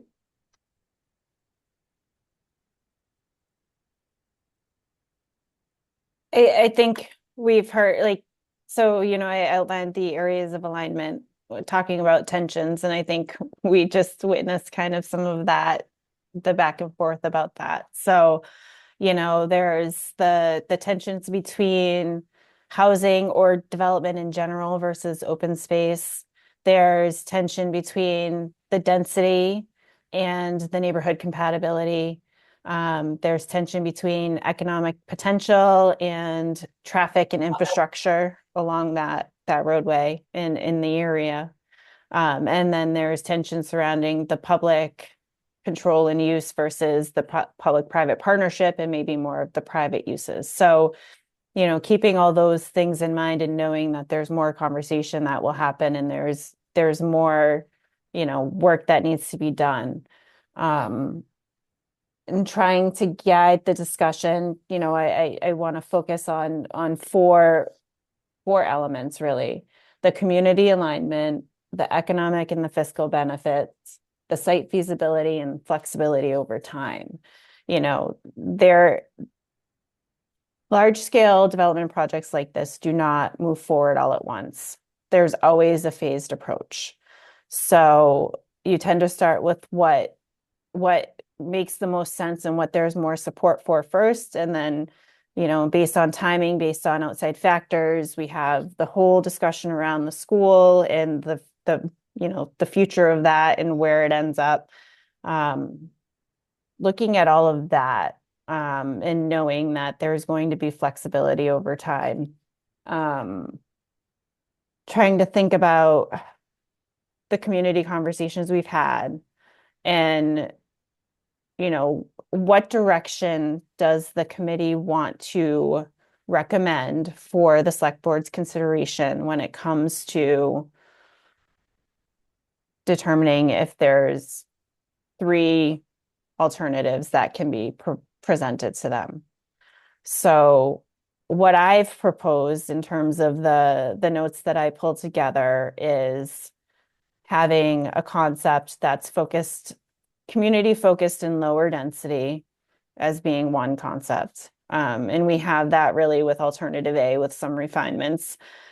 I know that alternative A shows the sports facility on the west side of the site, I believe. Do you want us to be looking at the North. plans as we're talking? Would that be helpful? It would. Can you you want pull me up? to- Yeah, do- they were in the Sure. packet I sent. I just have to move my notes from that screen so that I can read them. You have 5 screens going, Heather? I've got a couple.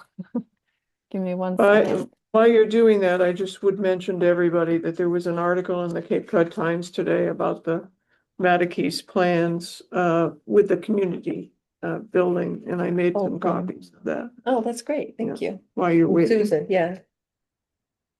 I don't know if I made enough, but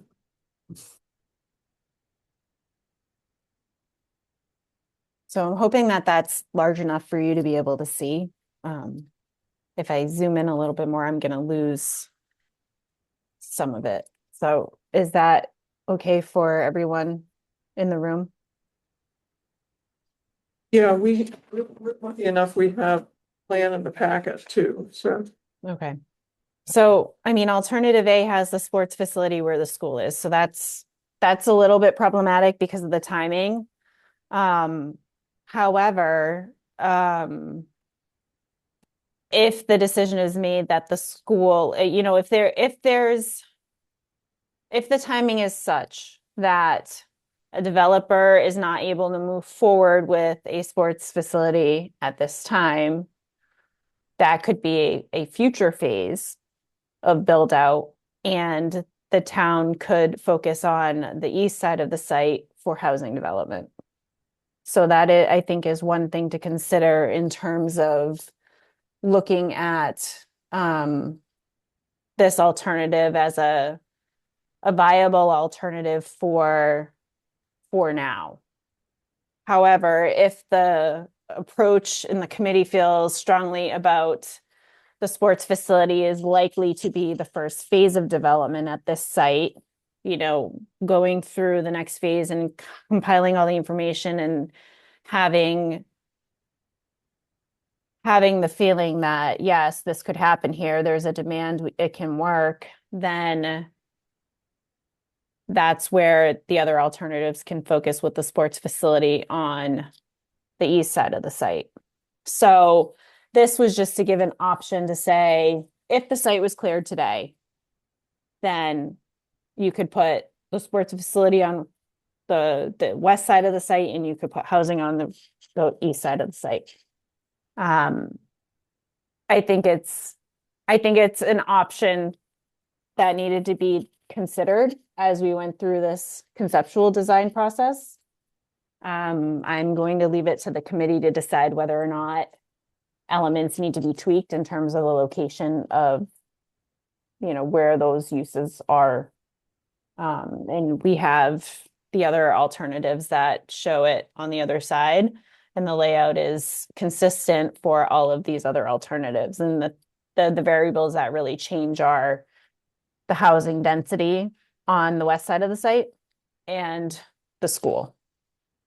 So I think having alternative B as an option, with a hybrid phased approach We is an stopping option. just a second. Do you want to talk about A? At all? Yeah. I just did. Well, she did. I didn't know if anybody wanted to say anything about A. Are you happy with A, the way it is? Or is it too much housing? Is it fine the way it is laid out with everybody? I mean, How about Lindsay? A okay with you? She's giving a thumbs up. Yeah, these are fine. I think they're good. John? Yep. Okay. I guess if I may, if we were talking about too much housing on the bubbles in the middle, I'd probably say 100 oh, I'm sorry, This is a smaller, the smaller one, yeah, 78 units total, yeah, even with the even with the two subdivisions. Yep. yeah, sorry about that. So, that's right, this had nothing over by Chickadee, right? Correct. Yeah, sorry about that, okay, yeah, You're okay too? yeah, All right. so, B?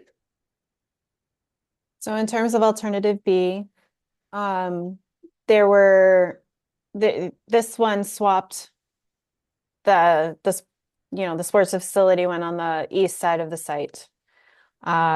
We showed the maximum build out we felt we could show. So to Kathy's note that field sizes can change, they can be made smaller. But this was to show that you could construct potentially 4 of the largest size playing fields you might need, along with having a 120,000 square foot building, which I think we all agree might potentially be a little bit too large for what the demand might be. But we had to do something there, so that's where we came up with the square footage. And then we have an alternative that has a similar density in terms of housing units as A, with 72 units, 3 apartment buildings.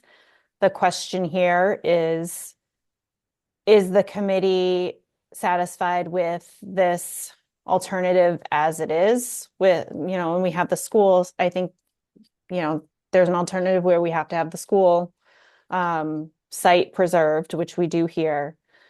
And one other point is that there's single family homes on Chickadee Lane. So I guess it's the question for the committee here related to this alternative and looking at potential refinements to it.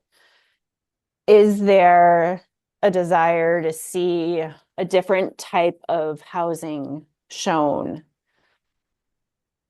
as it relates to the sports facility siting and the fields that accompany it, as well as the kind of placeholder land for the school, that 8 acres of land that we were asked to hold off on doing anything with.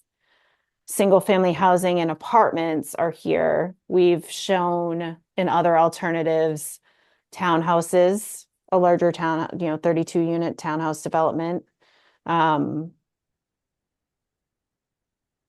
How does the committee feel about this alternative related to the housing options shown? So just throwing that out there for you to ponder for a minute. And then we can talk about alternative C, which is the sports facility side of the site remains as it has been in concept B, but now we're looking at, should the school not be there, there's an opportunity to create more single family housing. There's an opportunity to have a townhouse development. There's an opportunity to have an apartment complex development. This was the most dense in terms of housing density with 108 units. So how does the committee feel about this, 100+ unit development? It shows kind of the absolute maximum development potential, I think, of the site. So, I mean, that's the third option, or reducing it down, taking out one of the different styles of housing that we've shown in terms of development, by eliminating the townhouse development on alternative C2, or just being mindful that perhaps it makes sense to move forward with development toward Higgins Kroll Road and leaving kind of a blank slate for the I want to say the back of the site, because there's still an unknown related to the solar field as well, and we want to be mindful of that. And then potentially if the solar field were decommissioned, maybe there's a better development that can come in here, but you've been able to create some housing there in the short term. If I may ask that, we're just trying to present, like you had said, the really broad possibilities that the select board might consider. And so I would probably say that if you present the option that has, at the very most, we could have all of this. And then that lets them know what they can step back, and it gives them fewer options that they need to consider. That would just be, then you don't have to render an infinite amount of drawings that would be like, this is what 6 townhomes would look like, and this is what 60 Mhm. apartments would look like, and this is what 5 single family homes would be. If you, I'd say the busiest one is the best, and they would see it probably and say, like, that's a lot and too much. And then we're allowed to kind of be like, right, this is what you could see. Like, if we went hog wild, it could fit all of this. We don't obviously have to do all of that. And the housing committee and the board and the town voters can decide what version of housing they would most prefer. That would be my thought.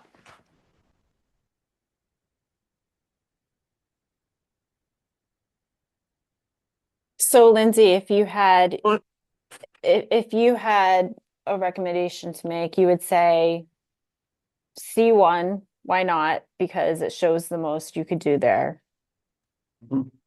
Right? Yeah, I mean, Is I that personally don't like it. I mean, I think it's more of just like a visual for them to see that, like, if everything got maximized use and all of the priorities of all of the involved parties had a piece of their say addressed, then this is the full max of what this parcel of land could provide.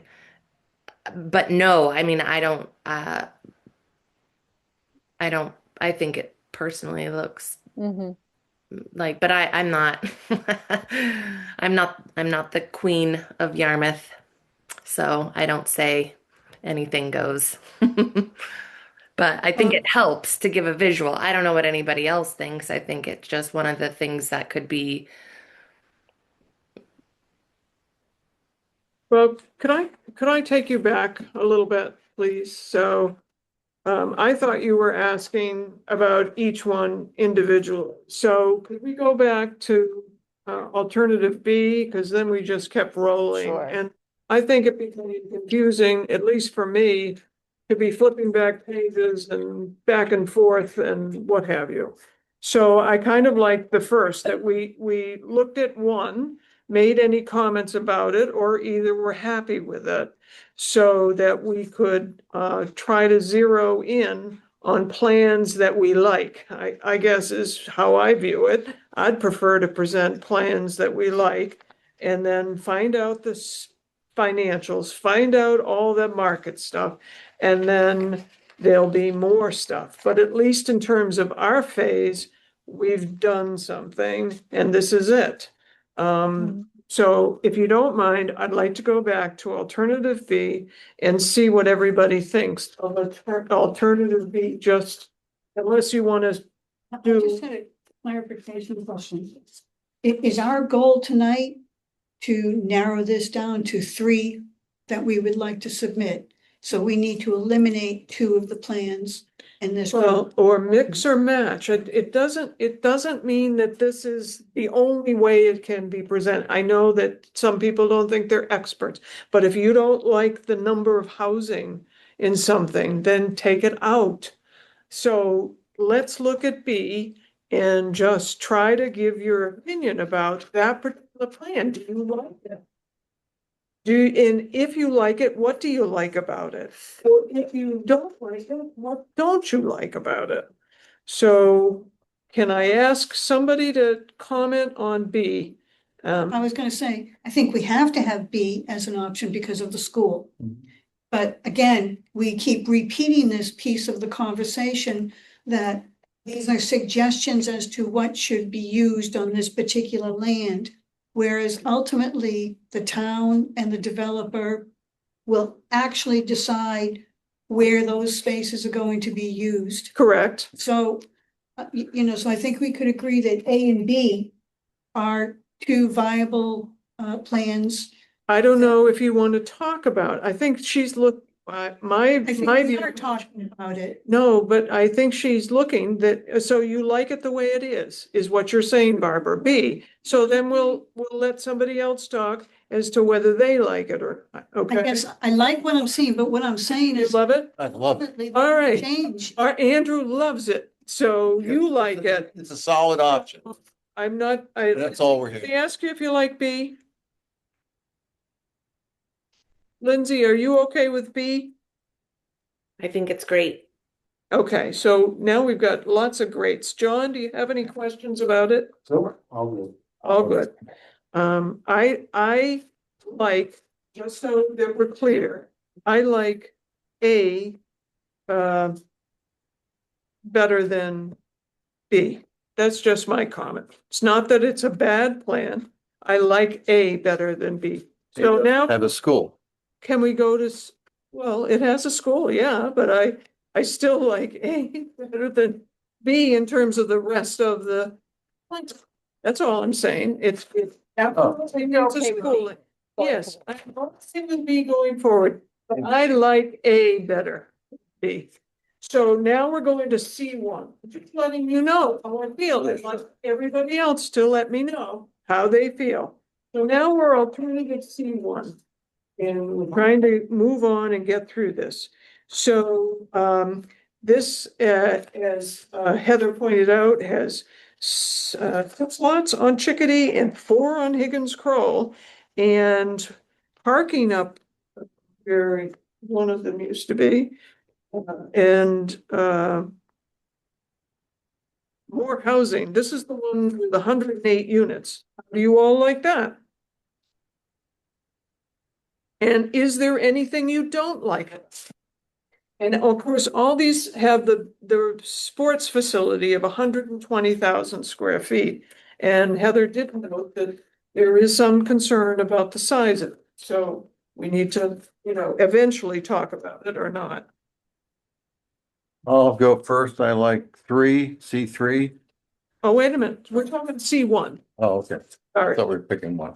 Yeah. Okay. C1. We're just gonna go in order and get it all done. Well, if I may, So, Madam Chair, C1, 2, and 3 are pretty much identical, except that they are adjusting the number of units, or on C3, holding a space for future use, which was why I initially had said we can present this and say any combination, select board or townspeople, whatever you think of this full conglomerate can happen. And that, perhaps we have a commentary of saying, like, we personally do not recommend that all of this happens, but we think it is quite helpful for us as a community to envision all that could be possible. The C2 just shows fewer housing units, and C3 just shows fewer housing units because we're holding some space for some future thing. C1 encompasses all of the C's in one fell swoop and lets people sort of have at it with their imagination. That was my content for just sort of presenting that as an option, but please proceed. I'm sorry, I'm just being mindful of the time. Thank you. Yep. I would like to comment that the C3 leaves the solar field in place. It can be a future development area. well, I thought we kind of took care of the solar comments to begin with, but so if you want to revisit that, that's fine. I'd like, Barbara, how do you want to attack this? So, I'm not in favor of C1. And the reason being? Housing, too much housing, I think. Too much housing. So what particular housing would you like to keep and not, That would not be my decision to make, that would be whoever's the third decides to do it. but just that it was too much? 108 was too much. Okay. And is there everything else is fine with that? Okay, so now we have Barbara's comments on C1. How about C2, Barbara? C2, I liked C2. I think that has appropriate housing, offers everything. What's the amount on this one? 76. Okay, sorry.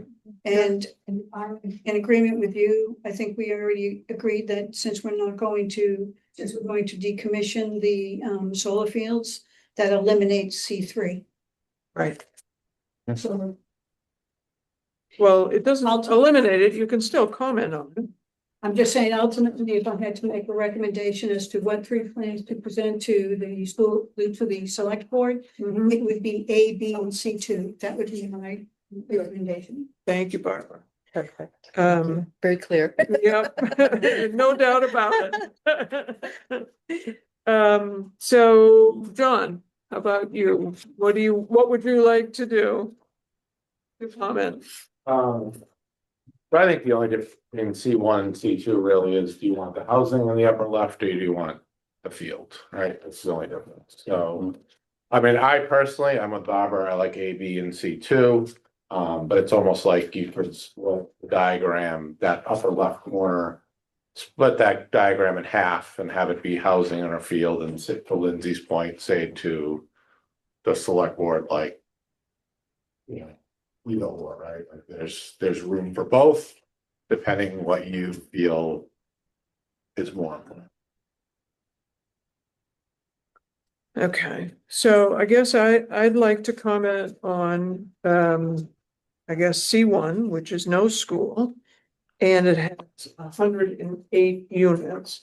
And I would take out the townhouses. And I would take out the Higgins Kroll for right now. And have that be a large space for future use. Could we just, instead of doing that, isn't that alternate B, but instead of saying school, you could say or alternate use or open space, or it's basically saying that square is up for ultimate. Oh, Yeah, the square, you're saying the square with the school is, that could be labeled school or future use or housing, depending on whatever is needed. yeah, you can do that as long as it's not showing that this is here. I'm saying this is this. This and this are the same thing. If you get rid of that and leave it as a big box, it's B. Oh, okay, I see. So. But maybe it's just a labeling thing where we say school if stays or, and then list some other thing, Yeah. future use or some other So, option. well, C1 would then be out of my, Okay. right? Isn't Yep. that what you're saying? You're gonna label B to be not known now, but if not, they could be this, open space, it could be, Yes. whatever. All right, so I'm eliminating C1. Guess a few other people eliminated C1. C2 is not my favorite. I think it would be better to, and I will also make a comment. I think 30 in a building is better than 320s. And I think you can kind of make that a little bit smaller space, although and so this space in C2 for it is just way too big. And I guess for any place, in other words, I go back to the housing back in the right corner. It's almost the same. With the 30 in just 2 buildings. And then a separate area for the playground, the community building, and then that, I guess those are townhouses, right? The They're six- not that different in area. If you look at the different areas, maybe Heather can mention it. The difference between the 20s, it's a 2-story building. So if you're driving down Route 28 and you're looking at Yarmouth Commons, those buildings that are facing the street, that's a 2-story building. They're able to have a nice roof line and not be too overpowering. Going up to 3 stories, yes, you can definitely get more units, but that's something that is more like the unit at Yarmouth Commons is to the left and in the back, and it's a 3 stories. Maybe that's something that's more appropriate for being further back in the building, and that's why they're shown that way in the right. But as you're getting closer to Higgins Kroll, you may want to keep it the lower 2-story buildings would be my suggestion. And that's, where? Where is it lower to Higgins Kroll? This one No, that we go back eliminated? to C2. So the, C2. there's the alternative A concept that I'm showing here has the same number of units for the apartment complex or apartment development, but it's Right. got the 2 30-unit buildings. Right, and It's just not that big of a difference in the area. other thing about, Right. 30 units, does that make that, a 3-story? That's what I'm saying. They're Yeah. 3-story. Correct. So for me, the 3-story could be even closer on the other side, within the thing, the diagram. And maybe the old townhouses, closer, I don't know, to the parking, Which the one? bigger part. Which option are we talking about? I think she brought up A, so she was talking that these I are was just trying to give 30. you an idea. That's the area that's showing the same number of units, but with 2 3-story buildings, and it's not that significantly smaller than what's being shown on C2 for the 3 2-story buildings. If you just look at those areas, they're all. Yeah, but they all could be pushed together. They don't have to be, I think a little bit. that's more design when you're getting into it. yeah, And, okay, all right, so. But the other part about a 3-story building for me is what it gives, it requires an elevator. So I know that costs Yeah. more money, Yeah. but it's more of a working people, community building that might offer workspaces down on the first floor. And to me, that makes it even much better. But, it's more of a real life thing, but I don't want to dwell on that. But, where am I? C1, we've eliminated for my interest. And C2 is very busy, and I don't want to offer something that I don't like. To me, I don't like it, and I would want to take out the middle piece and make that down the road. I'd take out the Higgins Kroll, and I'd take out that building 20 that's to the left. And again, the amount of fields is I don't mind so much the fields up in the football, but there's no place for the regular housing, so I would put the regular housing back, and that would be the B kind of thing, even though it has the school. I would, opt It's to the do same that. thing. Yeah, It's the same right. exact thing. So, but I don't like C2 either, because it's way too busy and doesn't Can we go give. back to C2 for a second, just talk about that a little bit? C2 is Yeah, here. C2. I think maybe if you took away the 4 lots on Higgins Kroll and had a nice green buffer in between, that's a case where you wouldn't really be seeing a lot of inside the lot. And so that might be a case of making it a little less busy, a little less visible from Higgins Kroll and more manageable, but also giving a somewhat of a different option of showing how you might be able to have another field or baseball fields up in the upper corner. I agree with you. Maybe it's too Well, busy with the then Higgins. we should be telling, are we gonna do softball fields? So we could do 2 softball fields for Mike Berry and his group? I think if you can put a baseball field and a softball field, you could put 2 softball fields. Is that right, Heather? Because softball is smaller, no? I think what he was saying was they wanted the 300-foot field. Okay. So if he wants the baseball would be, okay. So that's not a 300-foot. He only has the one, yeah. I mean, that's something that could easily be modified too, to take up a little bit more area. It just come down a little bit. But again, it's kind of, that would kind of be up to the actual developer of the sports complex. What this is just to show you what could fit. That's all I was trying to show you. So the other option, if C2 is the third alternative, the other option could be is that we could take out the 4 single-family homes on Higgins Kroll, and we could swap the field and the apartment building location. So you could have the housing development in the back where the field is, and we can move the field to be closer to where the sports facility is on, like, so just kind of swap those two elements. That's another option. That's a quick swap we could do. And there also looks like there's enough land there. If you Mhm. want. Well, I like the land being available for something in the future. There's no doubt about that in my mind, my interest.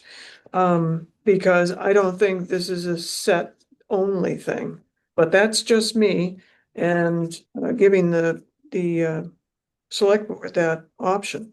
C3. Let's say about this one.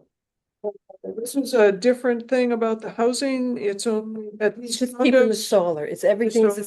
same as C one, but the solar is being retained. So you're getting a much, quite frankly, worse design. And I think Heather would even agree, than you would if you weren't trying to keep the solar. And then again, especially if it's a matter of a few years of being difference between being decommissioned or just designing it the right way the first time and have a nice living area for people, a nice common area in the center. Versus trying to have the parking all crammed kind of in the center. I appreciated that they did this because it kind of showed you how much that solar would impact the design if you retained it. But I really would hesitate to advocate for this because we're talking a few years on the solar, and this is a 50, 75-year project that you would be permanently set based on a few years. Well, I thought we took care of the solar, I but I think C3, I thought everyone had agreed was a non-starter. is that right? What number? C3? Three. Out. Okay, so we don't worry about three. Some of us like to stone and Well, who didn't like C2 besides you? Was there I think John? I think everybody liked C2. Yeah. A, B, C two. Again, the only thing I would suggest on C2, if it's too much, is take away the ones on Higgins Crow. The 4 lots there and leave that buffer there for the community. So is that the third plan? That's C2. C2 without the 4 lots on Higgins Crow. Then you have a nice beach. You could even, if you want to leave some space for some idea in the future, you could maybe even move the housing up a little bit closer to the field. Leave that all blank in the front. For No, future. I really prefer the housing. Well, we have an option I that know, shows that. right. All I'm saying is if you wanted to leave something open, you could move this up a little bit, get rid of this and leave a space here. That Well, I Yeah. is think either open again, space Yeah, or something in the future. future. we really have 2 plans and trying to just figure out a third plan to throw in. I think the And- third plan, the C2 does show something different. I know you were concerned about showing the same thing, but I think having different fields and different location for the housing Yeah. is. So I think we're all set with that discussion. The other discussion is. So is it okay if we talk to Heather about moving that and eliminating the 4 on Higgins Crow and maybe scooching up the housing a little bit? And leaving this as a future We can, area? and we can Well, I condense think your the majority of space. people wanted it, so that's certainly what you need to do. I probably would not be the majority of that. If you, if you want to say there's a preference in your report, if you vote on what your Right. 1, 2, 3 is, it's certainly up to you guys to decide.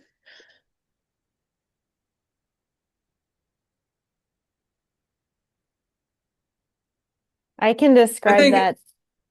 I can describe that there was, consensus around A and B, and that for C, there's the acknowledgement that there's various ways to cite the elements, and that this was the variation that showed something a little bit different. That's great. And the final discussion is, do you want to keep the 120,000 square foot? Or do you want to offer 120,000 or 120,000 and throw one that says 100,000? Is there any purpose to that or not? Heather, that was really directed to you. Yeah, I think that showing, I'm kind of on the same page as Lindsay of like showing the max build out has Yeah, the advantage of just being able to say, it can always be reduced And I don't know that like showing it reduced really makes a huge difference at this point. And how about the administrators? Would they fine with that, or would they like to have something else to study? Or would you do a reduction anyway, you know, in terms of, When the market Your analysis study- is I done, think that will identify that. Yeah. The plans. Once we have more information. yeah. The other thing I didn't touch base with was putting in the field cards for local buildings. And that's why I put these in, so you can be familiar with how much space is at the Cape Tennis Racket Club. When you drive by, it's almost 50,000 square feet. For you to get an idea of how much space 120,000 takes.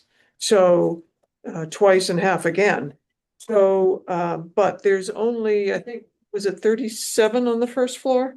And then on the second floor was a little bit different. I may be wrong of that particular amount. And then the other one was the field card for the Hyannis project. And of course, they have two skating things. So they're like 102,000 square feet. That's one of the bigger buildings. But it's just, if you would drive by at least, so you can understand how big these buildings are and what they offer, you know, too. You know, we can talk about that another time, but and then the third was the Pickle Island that's been recently built. Pickleball. Pickle Island, it's called, down in Mashpee, or Island Pickle, it's actually called. And they do dink, dine, and drive. And they have basically pickleball in it because they are a revenue, and also golf simulators. And it's kind of a neat little place, and it's off in like a industrial park or commercial park. And it's a fun place for you to go drive by and go in. So anyway, I forgot to mention those, so. So may we have any other move to adjourn. questions? Oh, well, wait a minute. Any other questions or comments? Hearing none, could someone give me a motion to adjourn? So moved. By Andrew, I need a second. John. I need the roll call, Lindsay Yes. and John, Andrew, Barbara. Yes. And Sharon, yeah. Thank you all. Thank you, Heather. Thank you Thank you. guys. Yeah, thank you, Heather.